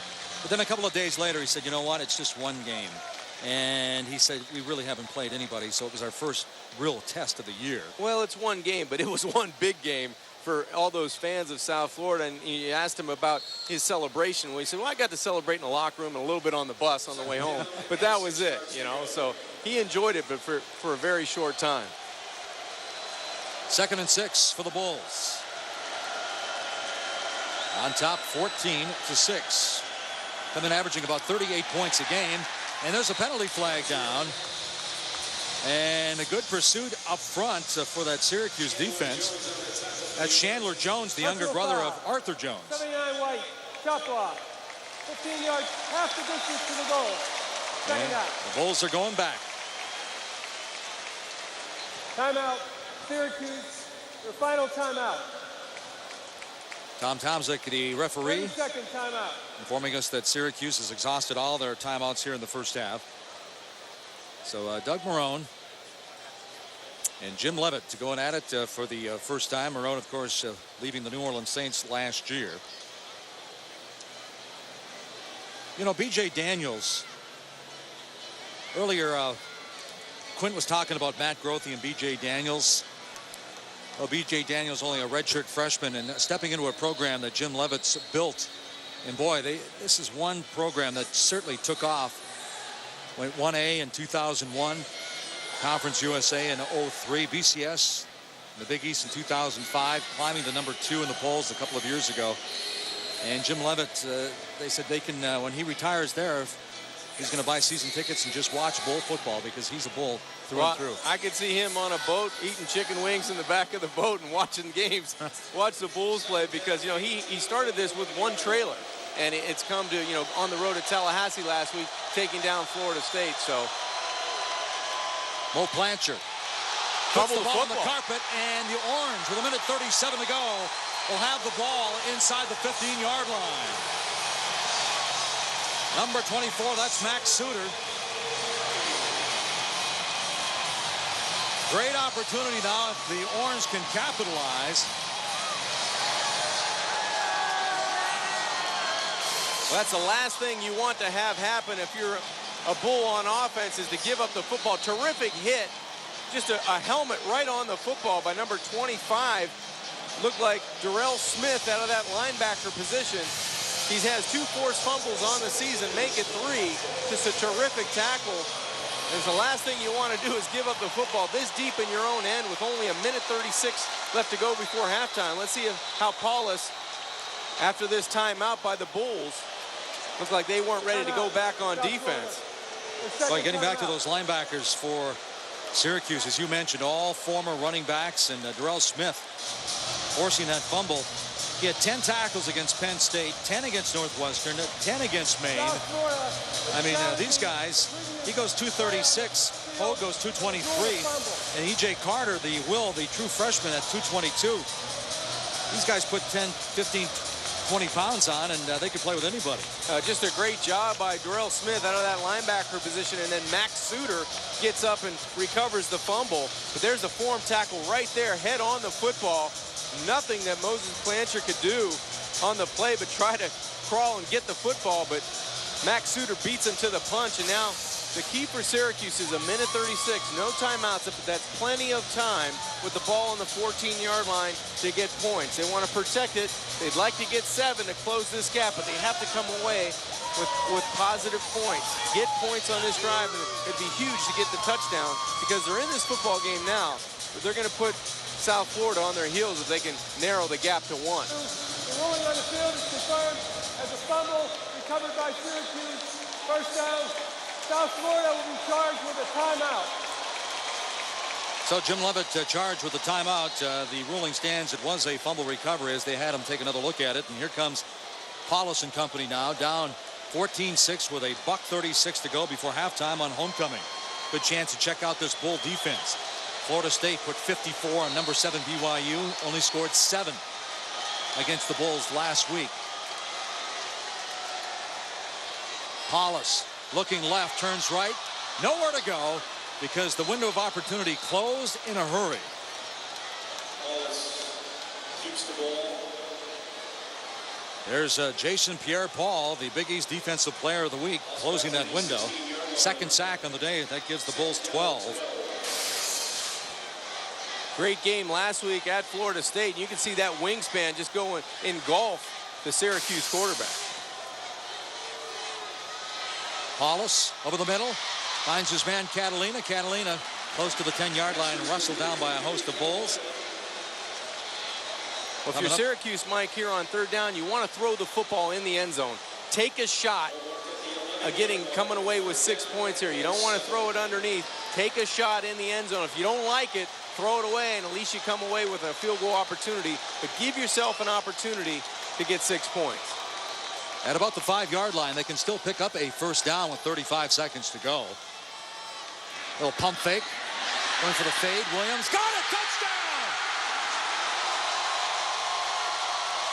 Paulus throws in traffic. Williams, as you talked about earlier in the broadcast, jump ball.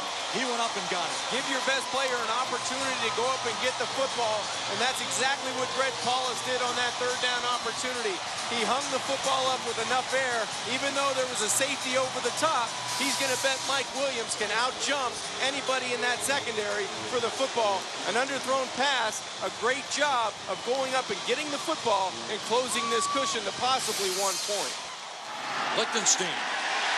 Right down the middle, he does exactly that. 29 seconds to go before halftime. 14-13. Syracuse within one, and Williams now 7 catches, 117 yards, and a touchdown. He's having himself a career day. You can see the safety over the top. He's going to go over, but Mike Williams is going to out-jump both defenders for the Bulls in the secondary. Actually, they overrun the pass, and it was lucky that the ball was underthrown. Paulus did a nice job of putting enough air under the football to give Mike Williams a chance to play the football. Quentin Washington, number 2, doesn't even jump. There's a quick pump fake on the outside. That allows Williams to get around Washington and up ahead of Raymond, the safety coming across from the middle of the field. Great athleticism shown there by Mike Williams. Great shot by our camera guys, because you saw number 95 trying to come in on the edge. And Nick Speller, the left tackle, doing a great job of keeping him off of his quarterback. There's the number, 7 for 117. He's in good company coming into the game. He and Marty Gilliard of Cincinnati each had 7 catches of 20 yards or more. And Williams sitting out last year, 6'2", 204 pounds, great size. Keep in mind, in 2007, he had 10 touchdown catches. Last year, Syracuse had 11 for the team for the entire season. Well, losing him last year due to academic problems really hurt their offense. You can tell how much it means to Greg Paulus and the Orange about getting him back on the playing field and being so productive. And you can see the leadership qualities of Paulus going around saying, hey guys, we're right in this game. You know, let's keep it up. Let's keep it going. We're going to win this football game. And that's what you expect out of your leader at quarterback. Long with the short kick. Bogan again at about the 16-yard line. Turns, slips, and falls down over the 25 with 25 seconds to go. A return of 10.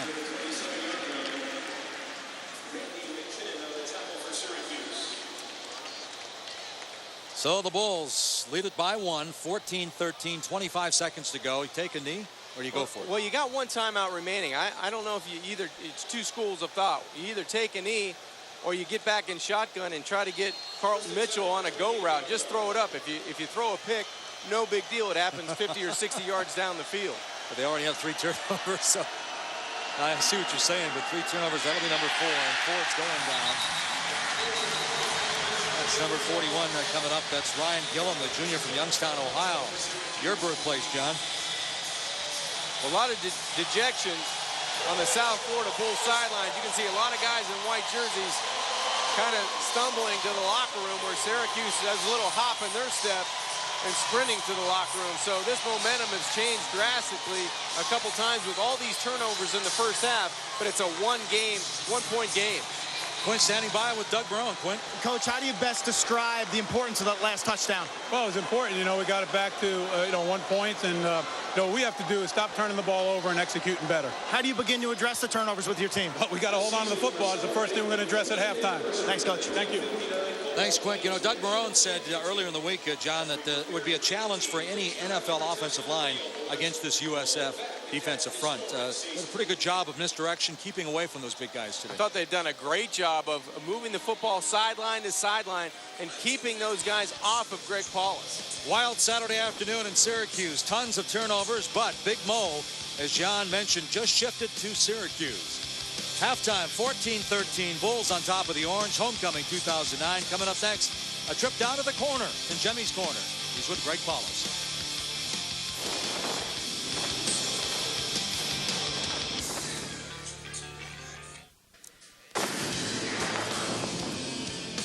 Welcome to our Big East Network halftime report. Inside the Carrier Dome in Syracuse, the Bulls and Orange are halfway through their Big East openers, so we head down to Conjemi's Corner. This week, John sat down with Greg Paulus, who's defying all the odds, jumping from point guard at Duke to quarterback right here at the Q's.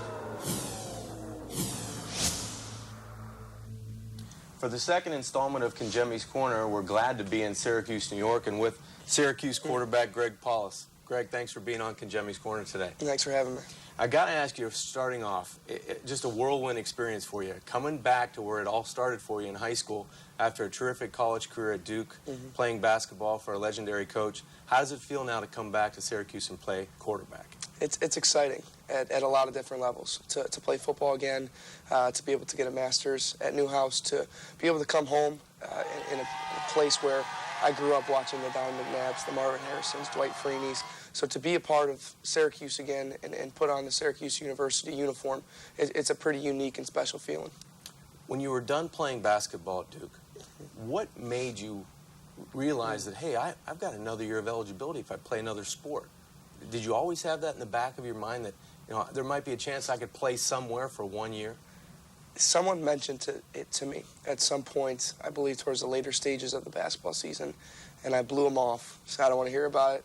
Basketball first. You know, at the end of the season, I'll look into all the options, no matter what that might be. And so, you know, I got a couple calls showing some interest about this 5th year, possible workouts, and I think that kind of got me thinking a little bit about it. So I called my brother, told him all about this. He's a quarterback at UNC, and we started throwing the ball around. I started to get that itch again, that feel, the love of the game, and I really missed it.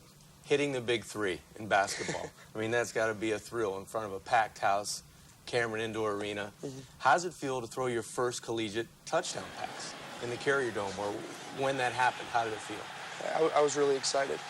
You know, we were down at the time, so to get that touchdown and to kind of get that one pushed aside and to kind of move over a little bit towards what's going to happen, it was really exciting. And I think that as time's going on, hopefully we can get a few more in there. Did you practice that dance? The hop step? I don't even know what I did, but... I saw it. It was good. It's just a lot of fun out there. I'm having a blast putting on the football uniform, being around these guys, playing for Syracuse, being a part of Coach Marrone and Coach Spence's system. And hopefully we can build this and put it in the right direction. So, you know, without me being around here, we can, you know, keep elevating and taking this program to, you know, where it used to be. Not taking anything away from anybody that you competed against in the summertime, did you know in your heart that this was going to be your job? No. I have the confidence in my ability, what I can do, and all the things that I can help a team with. I knew that coming to Syracuse, there was a few quarterbacks here. Coach Marrone said, these are the guys we got. You're going to have to win it, and the best guy's going to get it. But, you know, I knew that going into the situation, and I worked as hard as I could as far as learning the offense, getting the habits back and throwing again every day after not doing it for 4 or 5 years. And I really just had to shorten the learning curve to the best of my ability. And, you know, things have kind of fallen into place, and I got to keep getting better and better to get to where I want to be. I'm not there yet. Well, I was a big fan of you when you were raining threes. I'm a big fan of you now wearing the orange playing quarterback. Thanks for coming on Kinjemi's Corner, and the best of luck tomorrow. Thanks for having me. You got it. And obviously his teammates are big fans of his. As we talked about in the first half, I don't know what's more impressive, the 68% completion or the fact that his teammates named him captain. Well, I know his first-year head coach, Doug Marrone's a big fan because you get instant leadership, instant credibility. He's just a playmaker, and he's as a captain, he's a leader of that team, and everybody rises to the occasion. As he goes, this team's going to go. Well, as Paulus mentioned, he's working on his master's at the Newhouse School of Broadcasting. Coming up next, Quinn Kesnick at Q Points, and he takes us inside the Newhouse Public School of Broadcasting. That's coming up next on the Big East Network Halftime Report.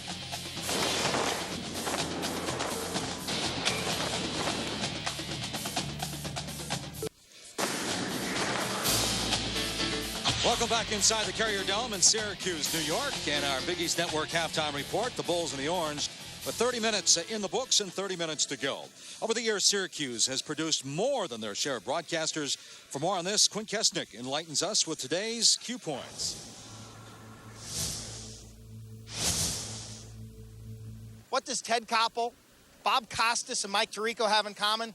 They went here to Syracuse University's Newhouse School of Public Communications. This week, we asked a bunch of young students to produce us a 20-second video capturing the excitement of Syracuse football. Here's what they produced.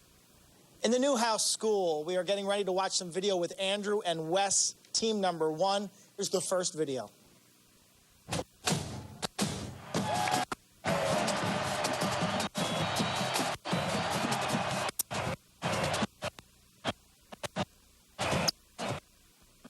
Whose idea, slogan, new coach, quarterback?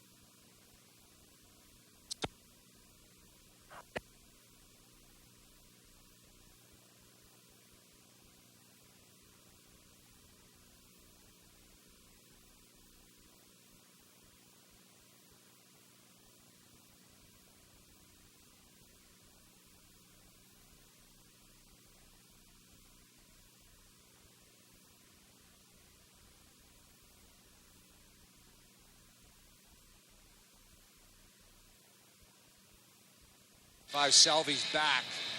I think it was Speller blocking, but they nicknamed that Speller kid Selvey this week. The coaches did. He had him. There was no way Selvey was getting around him on that block. I don't know if he was holding him or what, but it was a good block. Hey, John, you may want to tell Quinn I talked to Don McPherson at halftime, and he may get down there in the second half. Okay.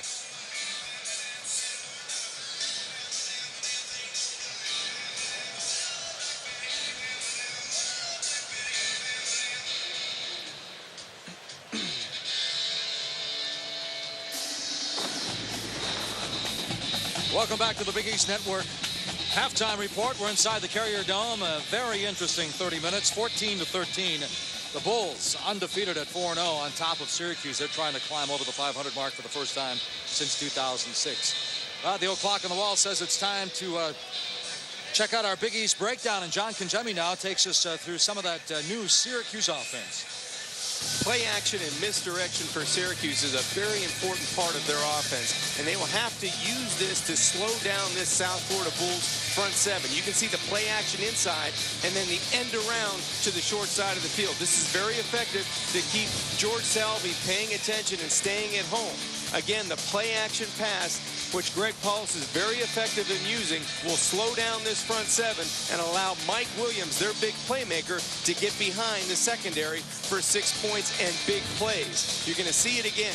Great play action fake by Paulus will allow inside and then outside, freezing that secondary about 10 to 12 yards off of the line of scrimmage with their eyes in the backfield. That allows Mike Williams to get deep into that secondary and make big plays for the Orange. Now on the outside, you're going to see a bubble screen take place as well. Well, Paulus will be in shotgun formation.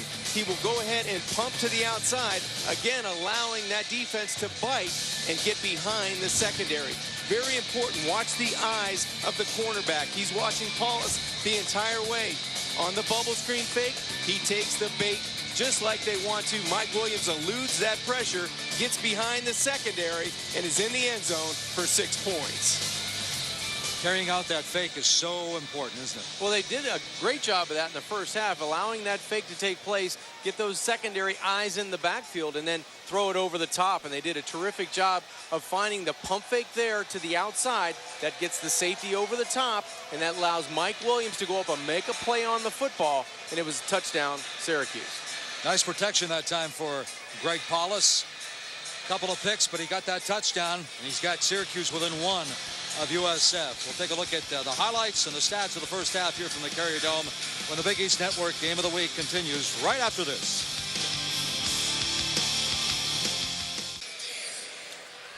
Welcome back inside the Carrier Dome, 14-13. We'll check those numbers of the first half momentarily because they are ready to go as Rob Long has teed it up and he's ready to kick off. Of course, USF won the toss. They deferred. They gave the ball up. And now they will get the ball to open up the second half. Dontavia Bogan, Theo Wilson, the deep men. And the second half is underway. It's a low but long kick. Down at the goal line is Bogan. Bogan looking for that wedge in the middle of the field, and he's tripped up at the 15. Coming up to make the stop there is Robert Nieves for the Orange. Let's look at the numbers now for the first 30 minutes, John. Well, the numbers were glaring when it comes to turnovers, but I thought both teams really tried to settle down, especially Syracuse closer to the half. 5 turnovers in the first 4 minutes and 10 seconds really was the story, but total yards, Syracuse over 200 at 205, and then first downs, 12 first downs. So they've done a nice job offensively. Now they have to set the tone that the offense carried into halftime, bring it to defense, and try to go 3 plays and out in their first series. Here we go. First play, second half. Bulls averaging about 39 points a game, 14 on the board, holding on to the 1-point lead. B.J. Daniels, plenty of time, going deep. Mitchell has it at the 50, 40, 30, 20. He is gone to the house. First play, second half, touchdown, Bulls. Wow. Somebody just took the air out of the Carrier Dome. We talked about it, 85 yards. B.J. Daniels throws a strike right in front of the Syracuse bench to their big playmaker, Carlton Mitchell. Just a huge play coming out of halftime. We talked about the momentum changing and shifting gears from the Bulls to the Orange. Well, it's right back on the green and gold right now. He eludes the last would-be tackler, and Nico Scott, and goes the distance for 6 points. Schwartz on with the kick. It's up, it's good, and Mitchell now with 4 catches, 126 yards and a couple of touchdowns as he continues to climb the all-time USF list. I want to talk about an accurate throw, play action, nice protection on the first play of the third quarter, and this young redshirt freshman just lets it rip down the right sideline. Scott was the last person around the 30-yard line that could make a play for the Orange, and just a great job of play action pass. You're going to watch the safety in the backfield, in the defensive backfield. Watch the play action, and let's see what happens. When the play action happens, he goes to the inside and then goes back to cover on the underneath route. And just a terrific job of being accurate with the throw by B.J. Daniels. He's a young quarterback, but he made those plays last week on the road in his first start at Florida State. He comes back in the third quarter and sets the tone for the Bulls offense. Really jumps out as the poise with a capital P. Some people said, and me included, a couple of big plays against the Seminoles, long passes, breakdown in the Seminole secondary. But I'll tell you, this young man has a lot of poise to step up there the way he did. Well, and Carlton Mitchell as well. We talked about him being one of those impact players at the beginning of the game. He makes big plays in bunches. Jones inside the 5-yard line. Breaks to the outside. He sees some green. Nice stiff arm, gets up to the 35, up over the 35-yard line for Mike Jones. Return of 33, and we take a look at the 2 quarterbacks, B.J. Daniels and Greg Paulus. Well, it's a lot better for B.J. Daniels after one play of the third quarter. 7 of 12 for 161 yards, 2 touchdowns now, and he hasn't turned it over, which is a good thing. Greg Paulus has 2 turnovers, but 12 of 22 for 163 and a score to go into halftime. So let's see where they can pick up offensively. Now, the Orange, remember, Mike, they had a good mix of run and pass in that first half. Delone Carter had 30 yards rushing the football. Antoine Bailey kicked in for 13, so they did a good job rushing the football. Play action to Carter. Paulus rights, fires, and it's incomplete. Good coverage on the play by Jerome Murphy that time. A strong safety. Normally the strong safety actually playing corner because Joe Tracy shuffled that defensive secondary this week. Yeah, there's a couple guys playing different positions due to injury, but the one constant is Murphy being back there. He's one of the game changers on the corner, on the edge for this Bull defense. And of course, Nate Allen, free safety with a big INT earlier in the first half. Paulus, 2 picks and a touchdown here. There's Lemon, Alec Lemon, and a good pursuit once again by the defense. Coming up to make the stop is Kayvon Webster, a true freshman from Florida. Well, the adjustment it looks like that South Florida has made in the second half is Joe Tracy, their defensive coordinator, really pressing the issue when the Orange is trying to go outside for their screenplay, trying to get up and attack those receivers, not give them a lot of room or a lot of time for those offensive linemen to get downfield. Bailey and Carter in the backfield now for Syracuse. Out of the gun is Paulus on a 3rd and 10. Pocket stayed intact. Williams up over the 50-yard line. So Mike Williams at 117 first half yards, gains 15 more. You know, John, coming in, he had as far as career receptions, he was gaining on Scott Schwades with 139. He had 112.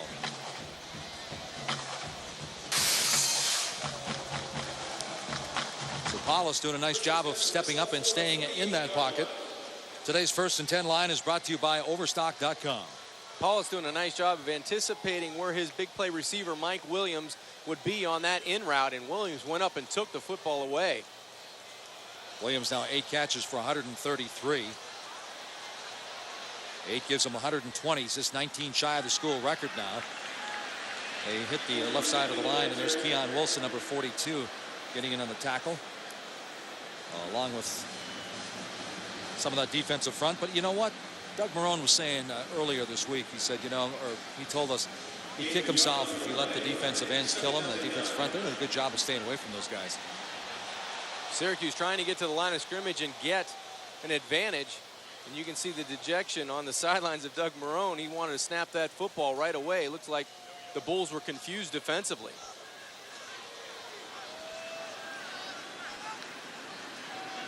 2nd and 9 from the gun. Paulus. That was a run from the get-go. Gets back to the line of scrimmage. Some of the Bulls showing some of that speed on defense. Let's go downstairs with Quinn. Mike, it's amazing the difference one play can have on the momentum of a building and the energy in a building. It was great seeing here at halftime. Homecoming crowd today. Class of 1959, the national championship undefeated team, honored at halftime. Everybody in good spirits. A certain buzz in this building. And then one play later, B.J. Daniels to Carlton Mitchell, and all of a sudden the building is, kind of back to that flatness that's been here for the last 3 or 4 years. Well, Quint, we'll see if they can get something going now as far as electricity. 4 of 8, which isn't bad. 50% considering they're 20% on the year from third down. Paulus buying some time, and he's got the first down. Boy, it didn't look like a guy that's been out of football for 4 years that time. Well, that was impressive because the play before it looked like Greg Paulus got up a little bit slower from the big hit he took at the end of the play. But on third down, instinctively, he does step up into the pocket, and he sees, hey, nobody here. I'm going to tuck it and run. I can get this first down. And he does a nice job of trying to get underneath that last hit. Just intangibles, you have to have that clock in your head as a quarterback. He felt like he needed to tuck it and run, and moves the chains for the Orange. 11 minutes to go in the third quarter. Bailey, Jones, razzle-dazzle. Legist comes up and he really disrupted that play. Chris Robinson finally makes the tackle, but Legist, the redshirt freshman from Delray Beach. Boy, watch this, John. This guy can really hit. Against Tavares Presley last week against Florida State. Watch him deplete this young man. Yeah, young man going one way, football going another. And that was one of the biggest hits early in this season. I don't care what level, what conference you're playing in. That was a decleater knockout. Give me a standing 8. It's over with. Yeah, Presley thought he had some running room, picked up 5 or 6, looking for more, and Legist came out of nowhere from that safety spot, and he laid the wood. Popped up the ball, and that's one of the turnovers that gave the Bulls some good field position last week. Paulus comes out. A little off the mark that time, looking for his old high school teammate, LeVar Lobdell, who is off to a slow start. Just 4 catches this year for the 5th-year senior. Yeah, and Jerome Murphy helped pressure in the pocket that time by coming on the short side blitz. But when you talk about John Legist, just a freshman, just a great job of pressuring the pocket when they bring him on the blitz, but he comes with authority from that secondary. He just does a terrific job for Joe Tracy and head coach Jim Leavitt by filling the void in that secondary, and they can move him around in different spots. Very active. Just only a redshirt freshman. Raymond, the junior,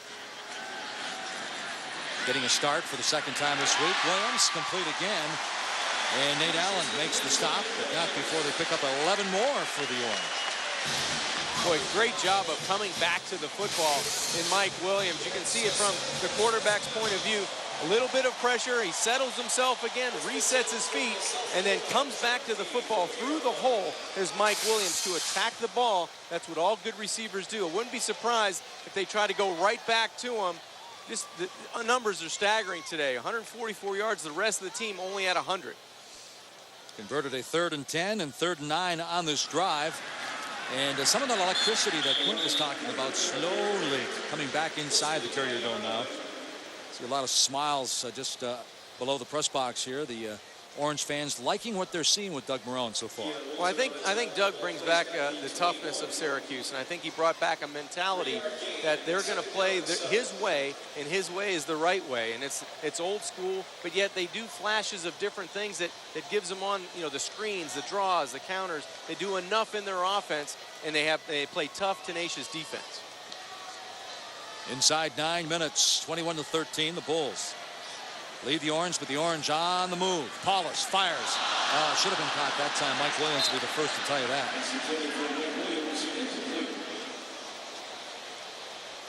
So Syracuse, of course, Quint mentioned that 1959 national championship team led by Ernie Davis.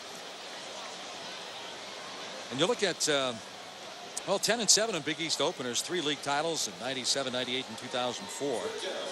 And Syracuse football by the numbers, well, 675 wins. That's more wins than any other Big East school. And 22 bowl appearances. That's something they would love to get back to this year. Paulus looks, and this one's deflected. It's picked. And thank the defensive front. It's a fumble on the play at the end of the play, Mike. Syracuse may have this back.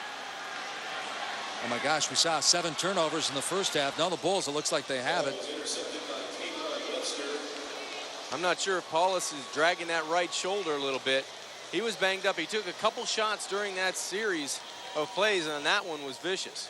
Kayvon Webster, the true freshman from Florida, with the pick, his first of the year. Paulus trying to settle himself, trying to go to Mike Williams again. It wasn't so much the hit, but the torque on the arm. That's the problem, and that's where you have injuries in that rotator cuff. We saw Chad Pennington last week in the NFL have a problem with his shoulder. Just like that, the arm gets the big wingspan of Pierre-Paul, was able to get right in front of the throw of Paulus. 5 turnovers now, John, for Syracuse.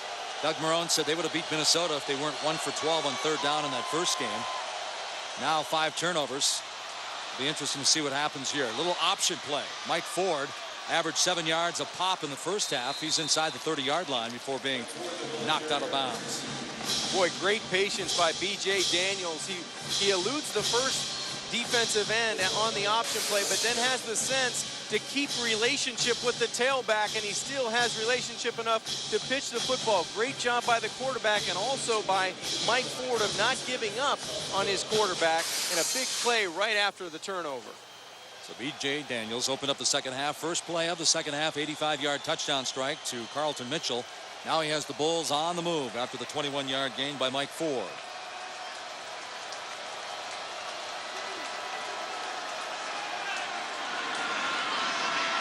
B.J. Daniels left, changes direction, and he kind of stumbles forward, a gain of a couple. Let's go back downstairs with Quinn. Mike, Syracuse's training staff looking at the right throwing elbow of Greg Paulus, deciding that it was safe to let him throw. He's standing up right now and taking some warm-up throws, so things appear to be okay for Greg Paulus. Well, you keep your fingers crossed, because as you mentioned, the torque and grabbing of the arm, that can really play havoc with some quarterbacks. That's where you have problems. There you see Greg's number on the afternoon, 3 interceptions, and he's played better than that, but the reality is they've turned the football over again, and the Bulls are driving. 2nd and 15. B.J. Daniels looking for his tight end, Ben Busby. Usually Ben wearing the number 82, wearing that number 10 this afternoon. Keely Dorsey used to wear number 10. He was a star high school running back out of Tallahassee.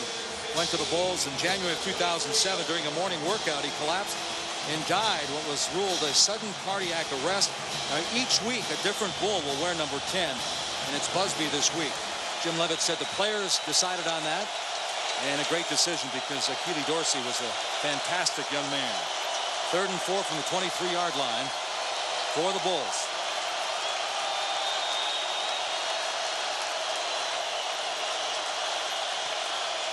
Big defensive play here. It's complete. Mitchell turns, and it's going to move the chains. And that was a big play for the Bulls, because if they score now, momentum really might shift. A gain of 8 on the play. Max Suter making the stop defensively. Easy throw and catch by B.J. Daniels to his playmaker receiver on the outside, Carlton Mitchell. They had a swing pass go to the short side. Daniels, all he had to do was turn his head to the right. The linebacker expands out to the weak side, and the curl route wide open. So a nice play by Carlton Mitchell, moving the chains, and a good accurate throw by Daniels. Single running back, Mike Ford. Busby in motion. This is Ford. He's hit immediately. Nice job coming up from the cornerback spot. Kevin Scott hit him in the backfield, but Ford spun and got back to the line of scrimmage. Actually gained a yard on the play. Nice aggressive play call defensively by Scott Schaefer, bringing the short corner, Kevin Scott, from the short side of the field, and he's able to get into the backfield and eliminate a big play potential. B.J. Daniels.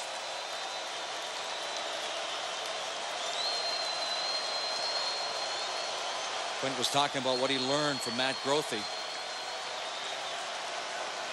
The one thing he learned, one of the biggest things he said, is he runs out of real estate, but he finds some more. Good job by the Orange. And again, it was Kevin Scott coming up from that cornerback spot to make the initial contact. But Daniels said he learned a lot from Grothy, especially about taking command in the huddle. How old were you when you had total command of the huddle? Well, I was 9 because my father made me do it. I was thinking Pittsburgh. No, you know what? It all comes with time, and it comes with being positive, and it comes with making plays.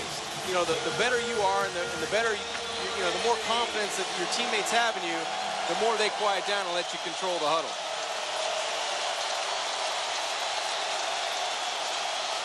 Lobdell. B.J. Daniels finds some green. He's got some wheels. Thought about it. Cuts back inside the 5, and he goes down. Boy, it's going to be real close, Mike, on this spot. Inside the 5-yard line. All he had to do was get to the 5 or inches beyond.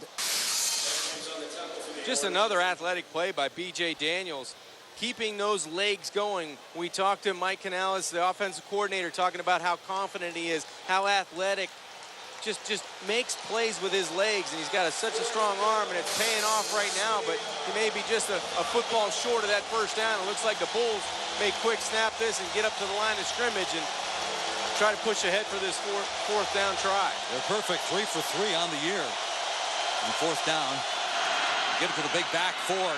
He's got the first down and the touchdown. So Mike Ford, who had 12 touchdowns rushing as a freshman, picks up his second here this afternoon. Good north-south running by the junior out of Sarasota, Florida. Mike Ford goes in for a tough run. Good job at the point of attack by the Orange, but just outmatched. You get Max Suter at 5'11", 190 coming up from that strong safety spot, taking on a guy that's 6'2", 225. Most of the time, Mike Ford's going to win that battle. Yeah, 6'2", 225. I'm not sure what he played at as a freshman, but he seems thicker now. He seems bigger. As Schwartz is there. He missed it this time. But the Bulls go 8 plays, 48 yards in 4.5 minutes. So right now, they open up the scoreboard. A little breathing thanks to number 26, Mike Ford. And he has his 3rd touchdown this fall, 27-13, Bulls on top.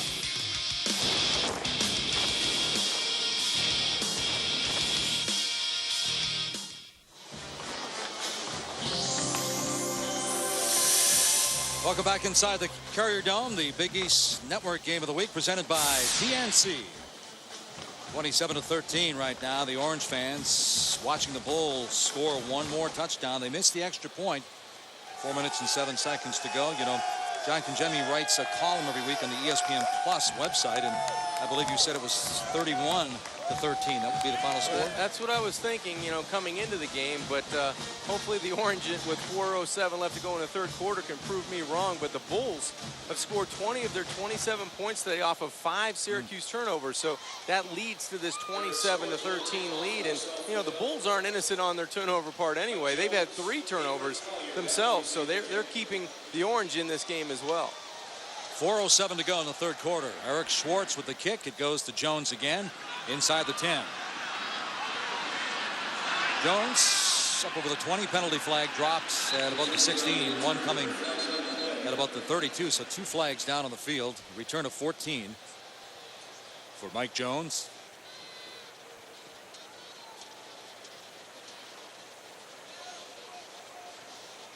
Illegal block in the back. 58 in the return team. Half the distance to the goal. First down. So the infraction pushes it back for the Orange. We're going to take another quick timeout with 4 minutes and 1 second to go. Quarter number 3.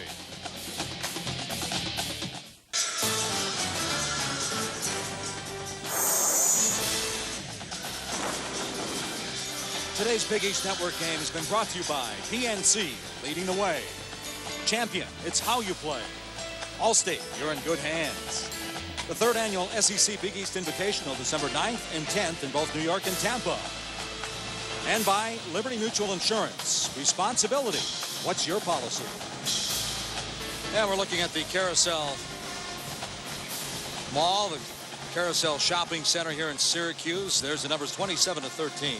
USF on top, 4:01 A lot of big plays, a lot of turnovers. We've had just about everything in this Big East opener for these two schools. Really has. The turnovers were the story of the first half, and now coming out, a couple turnovers put the Bulls up 27-13, and now the Orange pinned back inside their own 10-yard line. A lot of green, a lot of ground to make up, trailing 27-13. Hollis comes out. Williams picks up 9 on the reception. So Williams continues to pile up the numbers. And remember, Mike Paulus was a bit dinged up in that last series with that shoulder or elbow problem that Quint brought to us from the sideline. So he comes out throwing on first down and looked pretty good on first down with the velocity. 10 catches now, 152 yards for Williams. You mentioned in career receptions, he had 112 coming in. The school record, Scott Schwade's holds at 139. Right up the middle, trying to move the pile and move the chains for the Orange with 3 minutes and 23 seconds to go. You look at that Bull defense and the speed they have, and the new defensive coordinator, Joe Tracy, used to be at Cincinnati. You'd mentioned you tackle at 80-85%, you get 3 turnovers, you have a good chance to win. They were 8-1 at Cincinnati when they did that. Yeah, they really do, and they want to play pressure defense, and they want to force the issue at the line of scrimmage. They've got those big 4 down linemen that can put pressure on you, and Syracuse has done a good job trying to contain those guys, but that defensive speed, you just can't coach that. Paulus felt the pressure. It's picked off. Jason Pierre-Paul, the Big East Defensive Player of the Week, has his first college touchdown. A sack, a forced fumble, 3 tackle for loss against Florida State, but that memory will linger a long time. The pick 6. Well, you talk about pressuring the pocket, and that's exactly what this Bulls team did on the screenplay. It was just a little screen, but great athleticism by the junior Jason Pierre-Paul. Just an excellent job of staying on the line of scrimmage, scraping down the line of scrimmage, and then getting that gift wrapped right to him for the interception for a touchdown. This guy's a student of the game, and it's very important to him, studying all the time in the classroom, watching film. You know, he only can be screened so many times before you read one and you take it the other way. Eric Schwartz, good this time on the point after. We're going to take another timeout. Jason Pierre-Paul, 10.5 sacks last year, a junior college All-American. Now he has his first touchdown out of Fort Scott Community College in Kansas. Back at the Carrier Dome with more after this.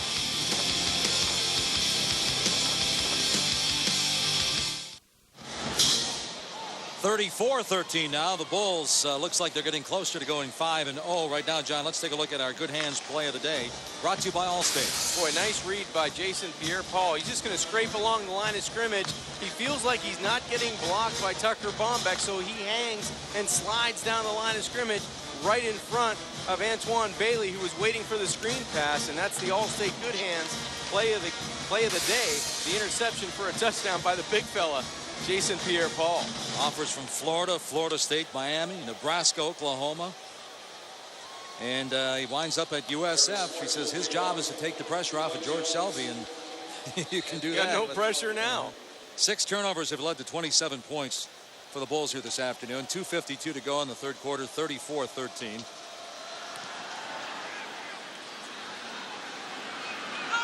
Jones again at the 5. Jones finds a seam, sees it, takes it over the 30, 35, dropped at the 36. Let's go back downstairs with Quint. Mike, Pierre-Paul took a non-traditional path to South Florida. He's a son of Haitian immigrants. As a youngster, he broke his leg 3 times, so there's some hesitation to play football. Didn't play high school football till his junior year. You mentioned he kicked around, went to 2 junior colleges, enrolled in South Florida. After 18 credits of summer school this year, started practicing at camp 2 weeks late. He clearly is one of the bright new stars in the Big East. That's a great point, Quint. So he's just coming into his own, missing 2 weeks of camp. Yeah, he's only going to get better and probably a little bit bigger. He's 6'6", 265, and he can do a backflip in full gear. Not that you'll see it on the field, but that's pretty athletic. Little draw play to Carter, and Carter's wrestled down right about the line of scrimmage. Wrestled down by Williams, the backup linebacker. Boy, good tackle in space by Williams, the junior out of Miami. Did an excellent job of corralling DeLone Carter, because there was a couple ways he could go. He decided to go outside, did Carter, and a good open field tackle by Williams. Paulus out of the gun, 16 of 31 for 198 yards for Paulus. 1 touchdown, 4 picks now. Goes right back to work. Dante Davis up over the 40. And he's hit. And he's hit hard. Coming up to make the stop, Quentin Washington, sophomore, penalty flag guy. Mike, they may call that horse collar play because he went backwards in a hurry. I know he was hit, but it looked like one of the defenders may have reached in to the inside of those shoulder pads and brought him back towards the line of scrimmage. 42, face mask, 15-yard penalty, first down. That's Keon Wilson, the senior from Jacksonville. Good player, though. He said he wants to average about 10 tackles a game and pick up where Tyrone McKenzie left off last year. Well, the good thing about Keon is the guy loves to practice and he loves to play, and that's the one thing that Joe Tracy, their defensive coordinator, said, that you can't get this guy out of the film room and off the practice field, and that's why he's always around the football. A great story how his family moved, too. Here's Carter. Not too much running room. Gets back to the line of scrimmage and nowhere to go. It's a wall of bulls. Something you don't want to run into is a wall of bulls. Big number 95, George Selby. 203 tackles coming into the game. 64.5 tackles for loss, 27.5 sacks. Pretty good numbers. Yeah, just outstanding. And really, he's been silent today. I thought Syracuse, Nick Speller, the sophomore tackle out of Baltimore, has done a nice job on George. Play action. Here comes the pressure. Nice job of eluding the rush, and this one's picked off. Wow, Nate Allen gets another INT. You know, John, earlier in the broadcast, we're talking about Allen. Not to sing you to sleep here, but in 07, returned an INT 37 yards. An INT returned a fumble against West Virginia. Against Auburn, he had an INT, forced fumble, recovered a fumble. Last year against Kansas, he had that pick with 41 seconds to go to set up the game winner. This guy's Mr. Clutch. Well, and Paulus did an excellent job of eluding the pressure, the first pressure, and then he gets hit by Keon Wilson, but just a better break on the football by Nate Allen. And then he wrestles the football away from Marcus Salas on the bottom of that pile. So a good job by Nate Allen, and just the turnovers. You can't win with half of those turnovers, let alone having 4 in the first half and 3 in the second. So 7 total. That's a recipe for a loss. Yeah, it's hard to win at any level with 7 turnovers. I mean, West Virginia found that out against Auburn when they turned it over 6 times. There's Love with the end around, and he picked up the first down. And he's bounced out of bounds by number 6, Damone Murkison.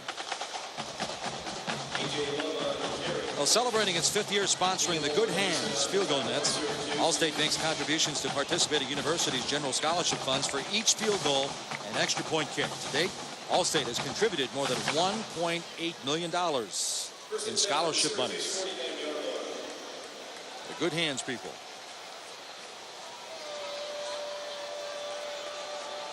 Winding down here in the 3rd quarter. B.J. Daniels, play action, plenty of time. Boy, he's got some quick feet. He had plenty of time, but done up very quickly was Darrell Smith, the middle linebacker, and he still avoided him. He's a slashing type of runner, and he can turn it on and turn it off in an instant. And it looks like he gets to top speed within a couple steps. And that's the one thing you really don't anticipate as a defensive lineman or a defensive end or a linebacker, is how elusive and how quick B.J. Daniels' first and second step really is. Yeah, one thing we really haven't had a chance, and maybe it's a credit to Syracuse's defense, so we haven't really had a chance to see him cut on a dime like he did against Florida State. I think he really caught Florida State off guard last week. Well, 45 minutes in the books, 15 minutes to go here on Homecoming 2009. 34 for the Bulls, 13 for Syracuse. The final 15 minutes coming up from the Dome right after this. As we take a look at Clinton Square in Syracuse, New York. Cloudy gray skies here in Syracuse. It was sunny blue skies earlier today, and right now those clouds have kind of hovered over the field inside the Carrier Dome. The Orange moving the ball down 14-13. Then all of a sudden, well, some bad things happened. 7 turnovers now, 5 INTs, John. Yeah, the most since 1982 against Penn State, and they've come in bunches. And to start the game, you can't lay the football on the carpet. Delone Carter was the guy that started all the miscues, then a couple interceptions, and then a return on the edge. You get another fumble, then you break off of a route. Another interception, and you get hit from behind, and you stop your throwing motion, and a gift goes to Nate Allen. And then the biggest gift of all was on the screenplay where Jason Pierre-Paul was just sitting there waiting for it. And then another interception by Nate Allen out of that secondary. So they've done an excellent job of really forcing turnovers, have the Bulls, but Syracuse played so well early in this football game, minus the miscues. They were only down a point going to halftime. Yep, 14-13, and you saw the 5 interceptions, most since '82. Todd Norley was the young man playing quarterback that day that had the long afternoon. First play of the fourth quarter coming up here for B.J. Daniels. He opened up the second half with an 85-yard touchdown. Fires it, Mitchell. The stutter step goes out of bounds shy of the 40-yard line. And John, you look at Carlton Mitchell. Well, coming in, he was only 343 yards of climbing to the top of the ladder, which everybody thought Jesse Hester would do this year, but Hester is yet to play because of injuries. That foot injury and hamstring injuries really hampered Jesse Hester. Hasn't even been out to play in a game this year, as you said, Mike. So the big play guys, Carlton Mitchell, and boys, he filled in nicely.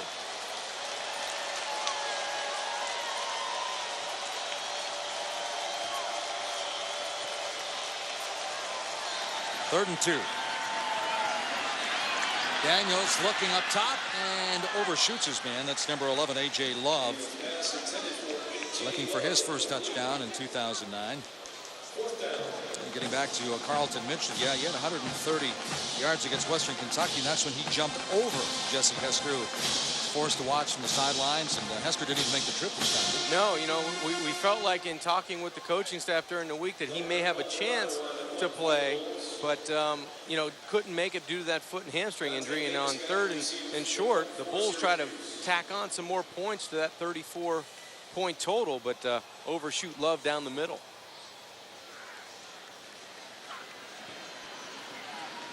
Alvarado with another short field to deal with. Dante Davis with the fair catch at about the 13-yard line. 28-yard punt. Well, we take a look at one of our flashbacks. Number 9, Don McPherson, quarterback, Heisman Trophy runner-up, led the Syracuse that '87 undefeated season. And Don McPherson, single season, 213 yards passing back in 1987. Let's go downstairs with Quinn, who's standing by with the former quarterback. Yes, that's right. He's here, current College Hall of Famer, back for homecoming. You walk in the Dome today. What's the biggest Dome memory you have as a player? You know, as a player, probably the Penn State win in 1987 and then again the West Virginia win, and the atmosphere in the Dome was probably the biggest thing I remember. As an alum, what was your reaction when Doug Marrone was hired? I was thrilled. I thought that it was important that we have a Northeast guy. It was important that we have someone who understands the program. I followed Doug's career when he's at Georgia Tech, at Georgia, and then in the NFL, and I was thrilled that he came back, and I think he's the right guy for the job. What's the most important thing for him right now in terms of improving the program? You know, I think he's done the important things. He's built a great staff. He's got his foothold back in recruiting in the Northeast, and he's taking his time with this program, building it, bringing back discipline, bringing back tradition, some things that players can hold on to. I think he's done those things already. He backed himself into a pretty good quarterback, although Greg Paulus has turned the ball over today. What's the biggest challenge for Greg Paulus, coming straight from the basketball court to the football field? Well, I think the biggest challenge is just getting used to the physical nature of the football game. You know, he's used to the big crowds, managing the game, managing the court, and as a quarterback, not much different. But, you know, in basketball, no one's going to punch you in the mouth, and that's what he has to deal with. He's been punched in the mouth today a bit. What would a word of advice be? Keep getting up, and that's the beauty of this game is that if you keep getting up, you can prove that you can play it. Physically, he can do it all. It's a matter of getting that physical toughness and getting used to that. And unfortunately, you can't say yet he needs to be patient because he doesn't have a lot of time. But there are some growing pains that this team is going to experience with a young quarterback. Don, great seeing you. You look great. Syracuse quarterback from the late 80s, Don McPherson. Second in the Heisman voting back in '87.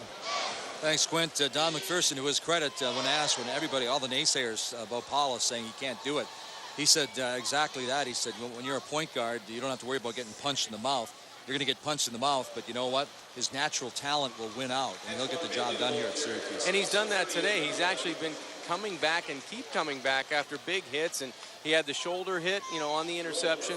He was hit a couple times by the sidelines, and you keep seeing number 2 come out to play quarterback, and that's a good sign, and it's a maturity level, and it's a toughness thing that you have to overcome at that position. Yeah, keep in mind, number 2 came into the game averaging 222 yards passing. That's number 2 single season here at Syracuse. Marvin Graves passed for 231 a game back in '93. And as far as getting punched in the mouth, you know that Greg Paulos will get up and see him play another day. Well, we talked about all those intangibles yesterday and had a nice conversation with him that everybody saw at halftime. And he has that toughness. He has that moxie. He has that demeanor from going from the basketball court and bringing that to the quarterback position. And he's on a rapid pace and a fast learning curve, but he's getting it done. 3-year starter at Duke for Mike Krzyzewski. Lost the starting job to Nolan Smith last year and certainly didn't sit around and pout about it. Really a good team player. Throws it out of bounds this time, looking for Catalina. But how about on the brighter side, how about Williams? Mike Williams, 11 catches, 158 yards and a touchdown today. Well, with a game that's been filled with a lot of turnovers and 7 of those on the orange side, Williams has had a terrific day. 11 receptions for 158 and a touchdown, and he's been the playmaker on the outside everybody was waiting to see today. 12:10 to go in the ball game. 34-13. Syracuse down with the ball, trying to get something going. They'll have West Virginia coming in here next week. And the Bulls, if they get out of here, which it looks like they will, they have that big Thursday night game with Cincinnati coming up. All right, John, let's take a look now at our Big East leaders, brought to you by PNC, leading the way. Well, Jared Brown, there you see the Big East totals entering this week, 335 yards, and he dropped maybe a little bit after Thursday, but Tony Pike right there. And how about Tony Pike? A lot of people starting to mention Tony Pike and Heisman in the same sentence. So, you know, that's one of those things that Cincinnati, they can keep it rolling, and the Bulls look like they're going to win out here today, and big matchup next week. If Noel Devine keeps piling up 220, they're going to have to mention him as well. And they swing it out into the flat. That's another first down. Antoine Bailey pulls in another ball, a sophomore, and Jason Pierre-Paul. Look at the arms on that young man. I don't know wonder he knocked down so much traffic at the line of scrimmage. And I like the pace that Syracuse is running their offense, and I like what Doug Marrone, the head coach, has really brought to this university, brought back. You know, he was a player here, a former offensive lineman, and he's brought back that mentality and brought back that toughness on both sides of the football.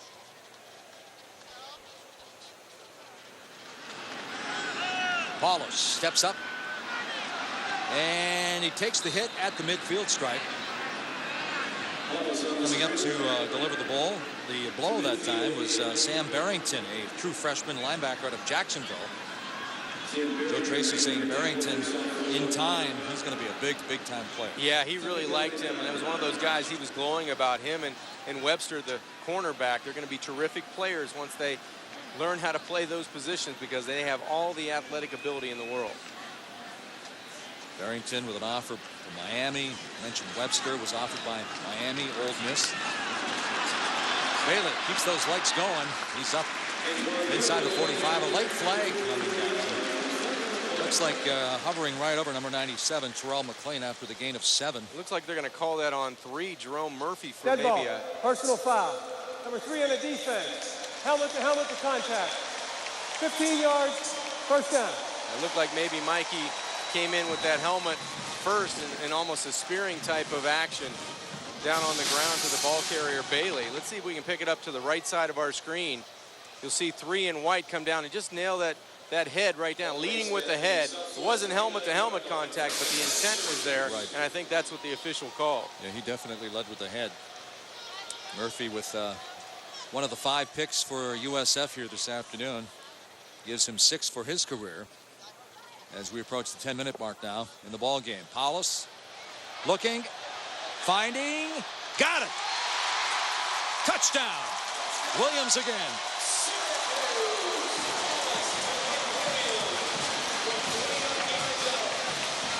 .29 yards, Mike Williams. 19 receiving touchdowns now in his career. One shy of Marvin Harrison, who stands at number 2. Rob Moore holds the all-time record here with 22. Well, a nice redemption shot that time by Paulus. A little stop-and-go move, a double move on the outside by Mike Williams. it looked like Mike Williams was going to go up and just, again, get this football. Gets the left foot down. Just a terrific throw, but even better catch. Ryan Lichtenstein on for the PAT. It's up and good. 12 plays, 12 catches, 187 yards, a couple of touchdowns now from Mike Williams. Mike Williams again going up the ladder and catching the football to close the gap to 14.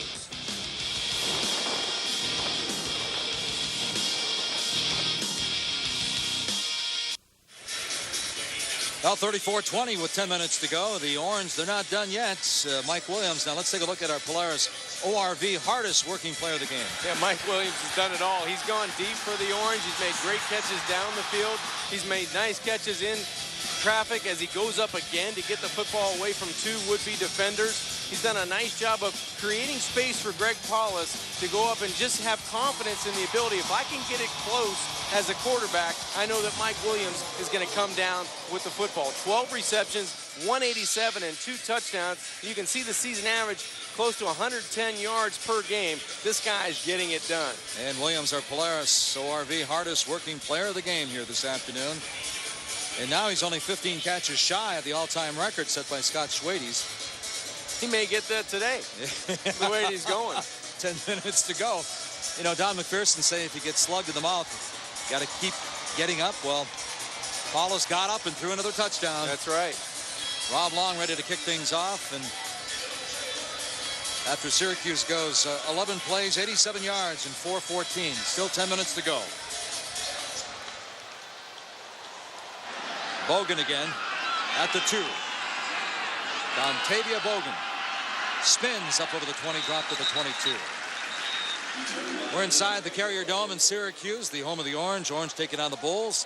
Mike Gleason, John Conjemi, Quinn Kesnick here for the Big East Network Game of the Week. And on that note, we'll send it downstairs to Quinn. Mike, on that last touchdown, I had a unique vantage point. I was in the end zone, actually on the hash. It felt like I was playing safety for South Florida. That ball's put in the air. Mike Williams, there's no such thing as a 50-50 ball. He is supremely confident it's his. He's got the strong hands, the focus. He's fearless, a true game changer. Right now, there's nobody in this league that he can't jump. Thought you were playing safety. Were you tempted to go in there and take a whack at it? He was close enough to make a play on it. B.J. Daniels comes out. A.J. Love took his mind off that one. Williams, 187 yards. The rest of the team, 149 here today for Syracuse. Well, Mike, this is a part of the game where the Bulls have to be careful. There's 9 minutes and 52 seconds left to go. The Orange only down 2 touchdowns. And they have to come out and put a drive together. I mean, that's a catchable ball on the outside, and you have to come down with that if you're A.J. Love. It just puts you behind the chains on second down instead of having a positive first down play.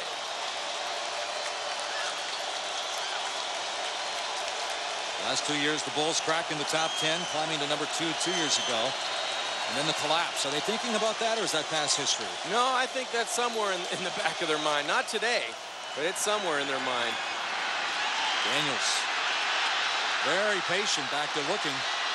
Good coverage that time by Syracuse, and no one's open, so Daniels will keep it himself. And he's dropped at about the 21. Loss of 3 on the play. And remember, this is all that play for negative 3 yards was all set up by a dropped pass on first down. So now instead of being in a positive second down situation, or maybe even having a 1st and 10, now they're at a 3rd and 13, and that's got to cause anguish and a lot of upset stomachs on the South Florida sideline. 3 of 8 on 3rd down. And to make it 4 of 9 as number 81, Dontavia Bogan, the junior from Thomasville, Georgia, picks up 19. Again, B.J. Daniels, watch the moxie and the cool, calm, collective step up in the pocket, deliver the football. Doesn't have to be a bullet because my receiver's so wide open. Just get it close, make it a catchable ball, and they'll move the chains for a first down. Today's 1st and 10 line is brought to you by Overstock.com. Ball at the Bull 40-yard line. 8:39 to go in the ball game. 34-20. Bulls on top with the ball. Ford stumbles over the 40. Picks up 1. Maybe 2 on the play.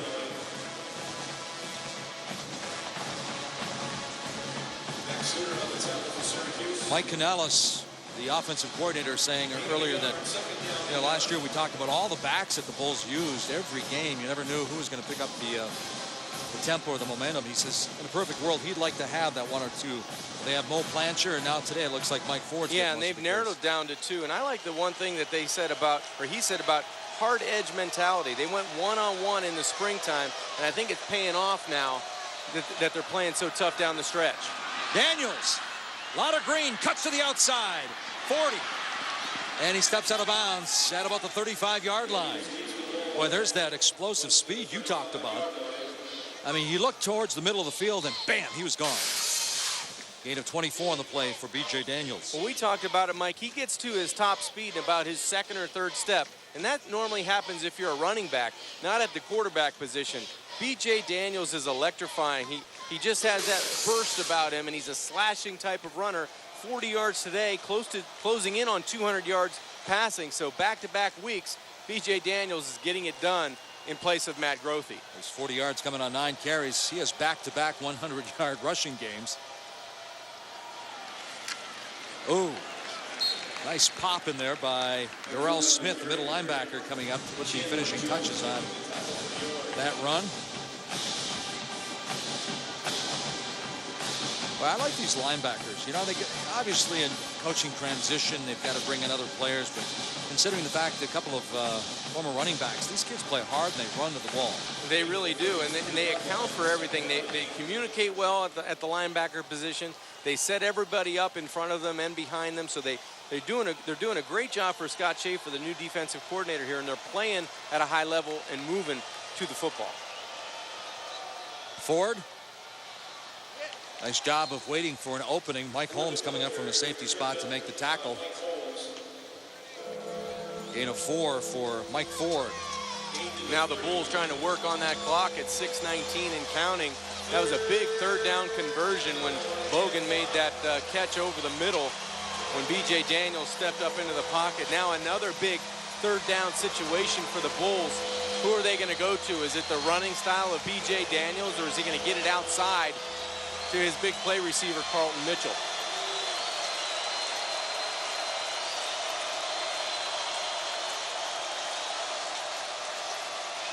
Swings it out to Ford in the flat. He's inside. Whoa! Still on his feet at the 30-yard line. Had to get down to the 25 for the first down. Max Suter coming over from his strong safety spot to make the initial contact. Suter, he's had 10 tackles from that safety spot the last 2 weeks for Doug Marrone. Well, nice play by Doug Marrone's defense on third down. Just a combination route with Mitchell going down and running the curl route and Ford out in the flat. That time Syracuse makes the proper adjustment, and Coach Marrone talking on the sidelines to see what the Bulls are going to do. Probably going to maybe take a timeout as this clock winds down closer to the 5-minute mark. Syracuse scoring 37 and 41 the last 2 weeks. First time they scored 35 in back-to-back games since 04. But as you mentioned, the Bulls start to eat clock now. South Florida. Their first and time out. the Bulls use up their first time out of the second half here, leaving them with 2, and Syracuse with 3. 5 minutes and 3 seconds to go in the ball game. 34-20. We're going to step away from the Carrier Dome, use up one of our timeouts as well. Back with more after this.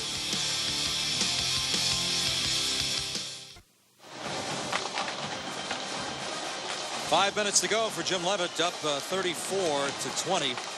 Bobby Bowden saying last week in Tallahassee, he says, boy, these Bulls play like their coach looks intense. He said, I met Jim Leavitt at the middle of the field before the game. He said, I thought he was going to hit me. Jim's intense, and they're intense right now on fourth down, going for it here. Up 14. Daniels. Boy, a week to throw the ball, and he finally completes it. Boy, talk about a lot of time, huh? Sterling Griffin, the true freshman, picks up 15 on the play. He had a 73-yard touchdown against Florida State last week. And after the play, B.J. Daniels went and high-fived every offensive lineman that's in that huddle because he had plenty of time. Watch that offensive line doing a great job of just setting that wall up, allowing B.J. Daniels just to slide to his right, slide back to his left, and give time for his receivers to find the open area in that secondary. You're talking about eating clock, where they ate a lot of time, plus picked up the first down. Ford hits the right side. He's got some running room. That first touchdown went 26 yards back in the first quarter. Picks up a yard that time. He's got a couple of touchdowns today. 12 of the 34 points, I should say.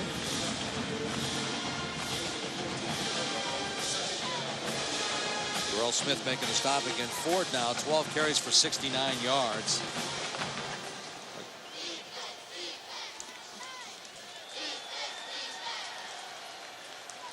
The Bulls with 3 straight 100-yard rushing games, back-to-back weeks for B.J. Daniels and 100 yards for Mo Plancher against Western Kentucky. Good job by Syracuse coming up to make the stop. Holmes all the way up from the safeties.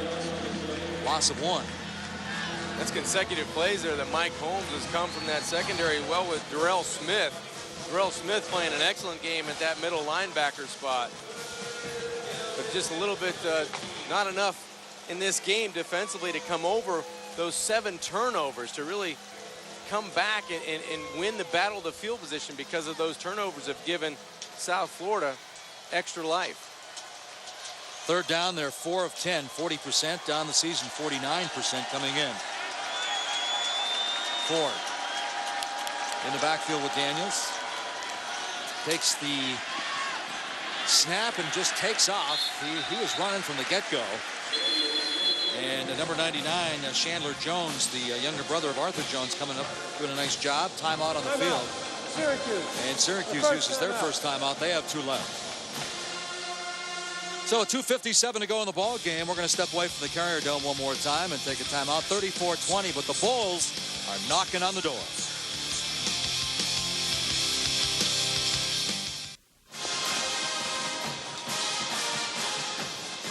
Welcome back to the Big East Network Game of the Week, presented by PNC. 2:57 to go, 34-20. Eric Schwartz lining up a 40-yard field goal. His long is 37 this year. 50%, 2 of 4 for the junior from Hudson, Florida. There's a snap and the kick. He missed it. I got to tell our viewers that John Congemi predicted that during the commercial break. What was it that you didn't think he'd make? Well, I don't recall the kicking stats right off the top of my head, but they weren't good going into the game. All right, let's take a look at our Liberty Mutual play of the game. It was the big pass play. B.J. Daniels doing a great job of coming backed up in his own end. Play action, just steps up in the pocket and delivers a throat down the right side. All Carlton Mitchell had to do was corral it, keep his feet, elude one tackler around the 30-yard line right there, and then toe tap down the sidelines for the score. Huge play in our Liberty Mutual play of the game. First play from scrimmage to open up the second half goes 85 yards for the score. Paulus comes over the middle looking for Catalina, and Catalina covered that time by the linebacker Chris Robinson, the senior from Florida. And there's no doubt why Jim Leavitt's team's ahead 34-20, and that's because they forced 7. Let me say that again. They forced 7 turnovers, and they've outscored Syracuse 20-0 in the third quarter. And as you mentioned, Mike, the big play, the play of the game, coming right out of the gate to start the third quarter. Well, the way this football game started, I'm not sure if many people were forcing turnovers in that first quarter. The ball just seemed like it was greased or something. Nobody could hold on either side. I believe South Florida had at least 2 or 3 right out of the gate as well. Just kept going back and forth. Yeah, the first play of the Bulls offensively today was a bad exchange between quarterback and center. It's like, hey, we don't want the ball, you take it. We'll just stop you on defense. 2:20, 2:19. Clock is running, 34-20 now. Paulus trying to get some more points on the board. That's Marcus Sales. Complete. First down, goes out of bounds over the 35, gain of 12. Well, one thing that did come true that head coach Doug Marrone was telling us yesterday, he was not going to let George Salvi and Pierre-Paul win the game for them. Now, Pierre-Paul had an interception on that screen play, but other than that play, they've really done a nice job of containing those guys. They screened them outside. They ran draw plays. They ran play action. They did a lot of good things. They just didn't protect the football enough.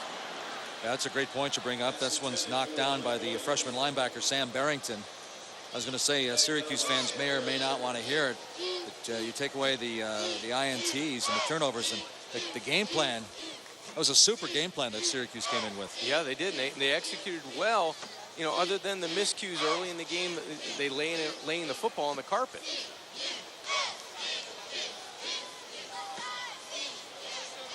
Second and 10 for Paulus. Looks right, comes back left. Mike Williams. They'll lose a half a yard or a yard on the play. South Florida basketball fans, join your team in historic Charleston, Their second time out. South Carolina, to watch the Bulls compete in the Charleston Classic. That's November 19th through the 22nd. For tickets and travel, visit charlestonclassic.com. Inside the Carrier Dome in Syracuse, another timeout call with 1:43 to go. Yeah, that's one guy right there that Joe Tracy, the defensive coordinator for the Bulls, does not want to lose. John Legist doing a great job last week in the historic win over Florida State on the road in Tallahassee, and today doing an excellent job coming out from that strong safety position, that secondary, and he can hit you. He sure can. Only a redshirt freshman. Another safety over there is Mistral Raymond, a junior. He's really number 16. I think he's done a great job. One of the coaches last year on the staff said that there's no way he would even get on the field, and here he is starting for these guys. Yeah, different guy evaluating them.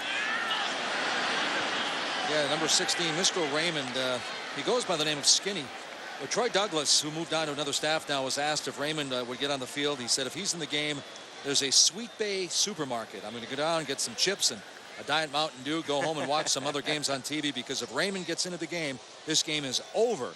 So now he likes to remind everybody that he nicknamed himself Sweet Bay, because here he is starting for a pretty good defensive team. I wish somebody'd start calling me Skinny. My wife, nobody in the family will even do it. Paulus goes down. There's a sack. And this one's credited to number 94, Craig Marshall. That's the third today for the Bulls, giving them 13. And that's Marshall's third on the season. So the Bulls on top with 1:32 to go by a couple of touchdowns. And you look at their schedule now. They'll have that big Thursday night game with Cincinnati coming up on October 15th. And boy, that's going to be a showdown, huh? Well, we talked about it, you know, at the Open. The Big East is starting to separate. And now they're starting to separate the Bulls and Cincinnati in that big showdown on October 15th, and Pittsburgh and West Virginia trying to fill in the gaps, along with Connecticut, who was off this weekend. Rutgers off this weekend, and you know, they get Louisville and Miami of Florida. They get an opportunity. They've already knocked off one of the big three. They're going to go for number 2 later this season. That's a great point. Jim Leavitt said, hey, you can't play with those guys. You got to beat them.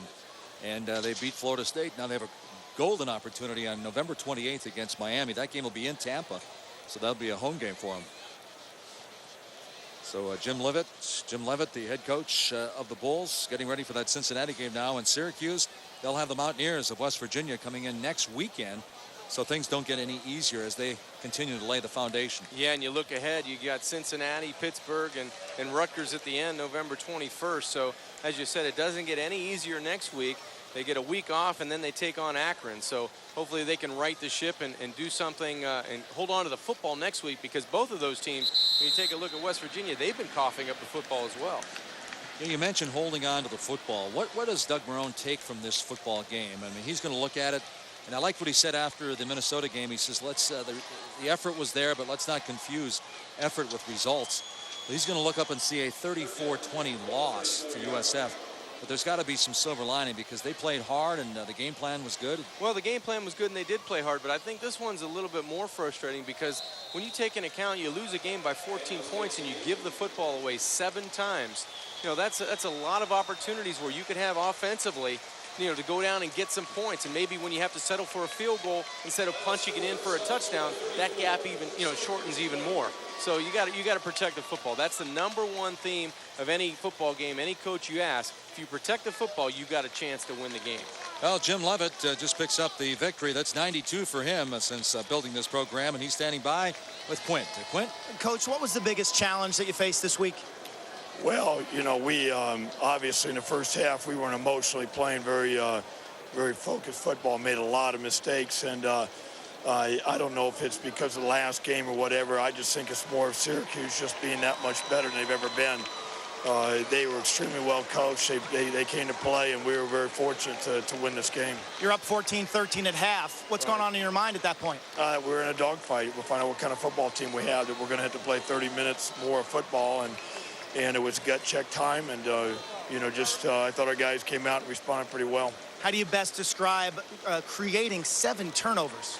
I don't know. There were so many turnovers in the first quarter, both teams. I didn't know who was going to give up the ball more. But our defense getting a couple big ones in the second half was huge. Coach, congratulations. Good road win. Thank you. All right, thanks a lot, Quint. So Jim Leavitt, who picked up his 50th win in just his 75th game, picks up his 92nd. And we'll be back here in the Carrier Dome to wrap things up right after this commercial message. 34-20 is the final score. USF, top 10 team the last 2 years. They're 5-0 now in 2009. Our final thoughts coming up.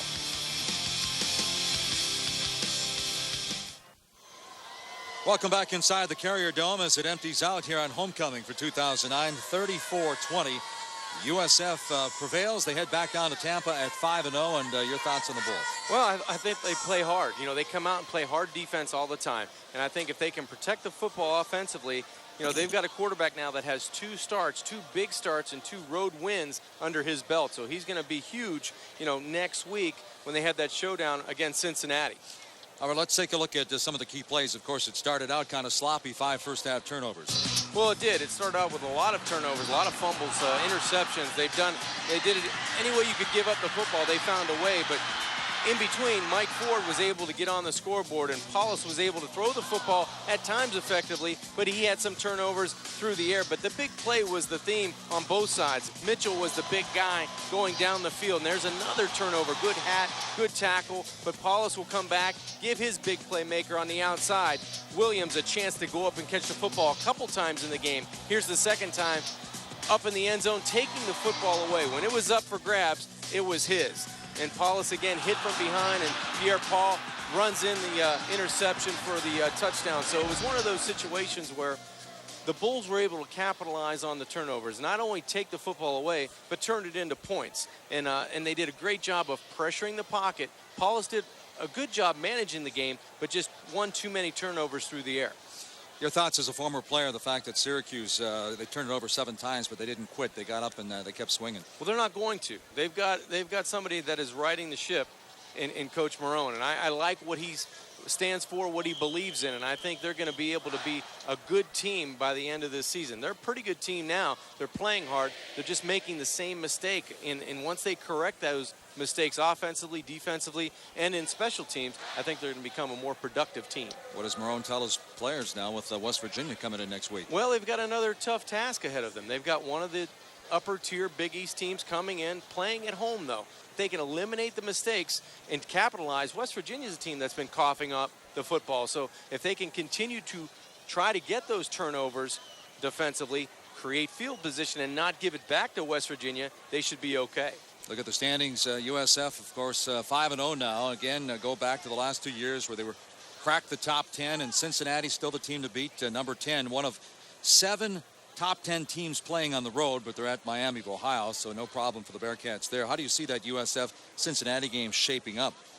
I think it's going to be terrific, and I think USF's going to crack that top 25 this week, and it's going to be a huge game next week. Whoever eliminates the turnovers is going to win that football game. All right, John, thanks. Our final score once again, 34-20, Bulls over the Orange. For John Kajemi, Quint Kesnick, and our entire Big East Network crew, Mike Gleason saying so long. The preceding has been an exclusive presentation of ESPN Regional Television, the worldwide leader in collegiate sports. So long, everybody, from Syracuse, New York. Enjoy your college football Saturday.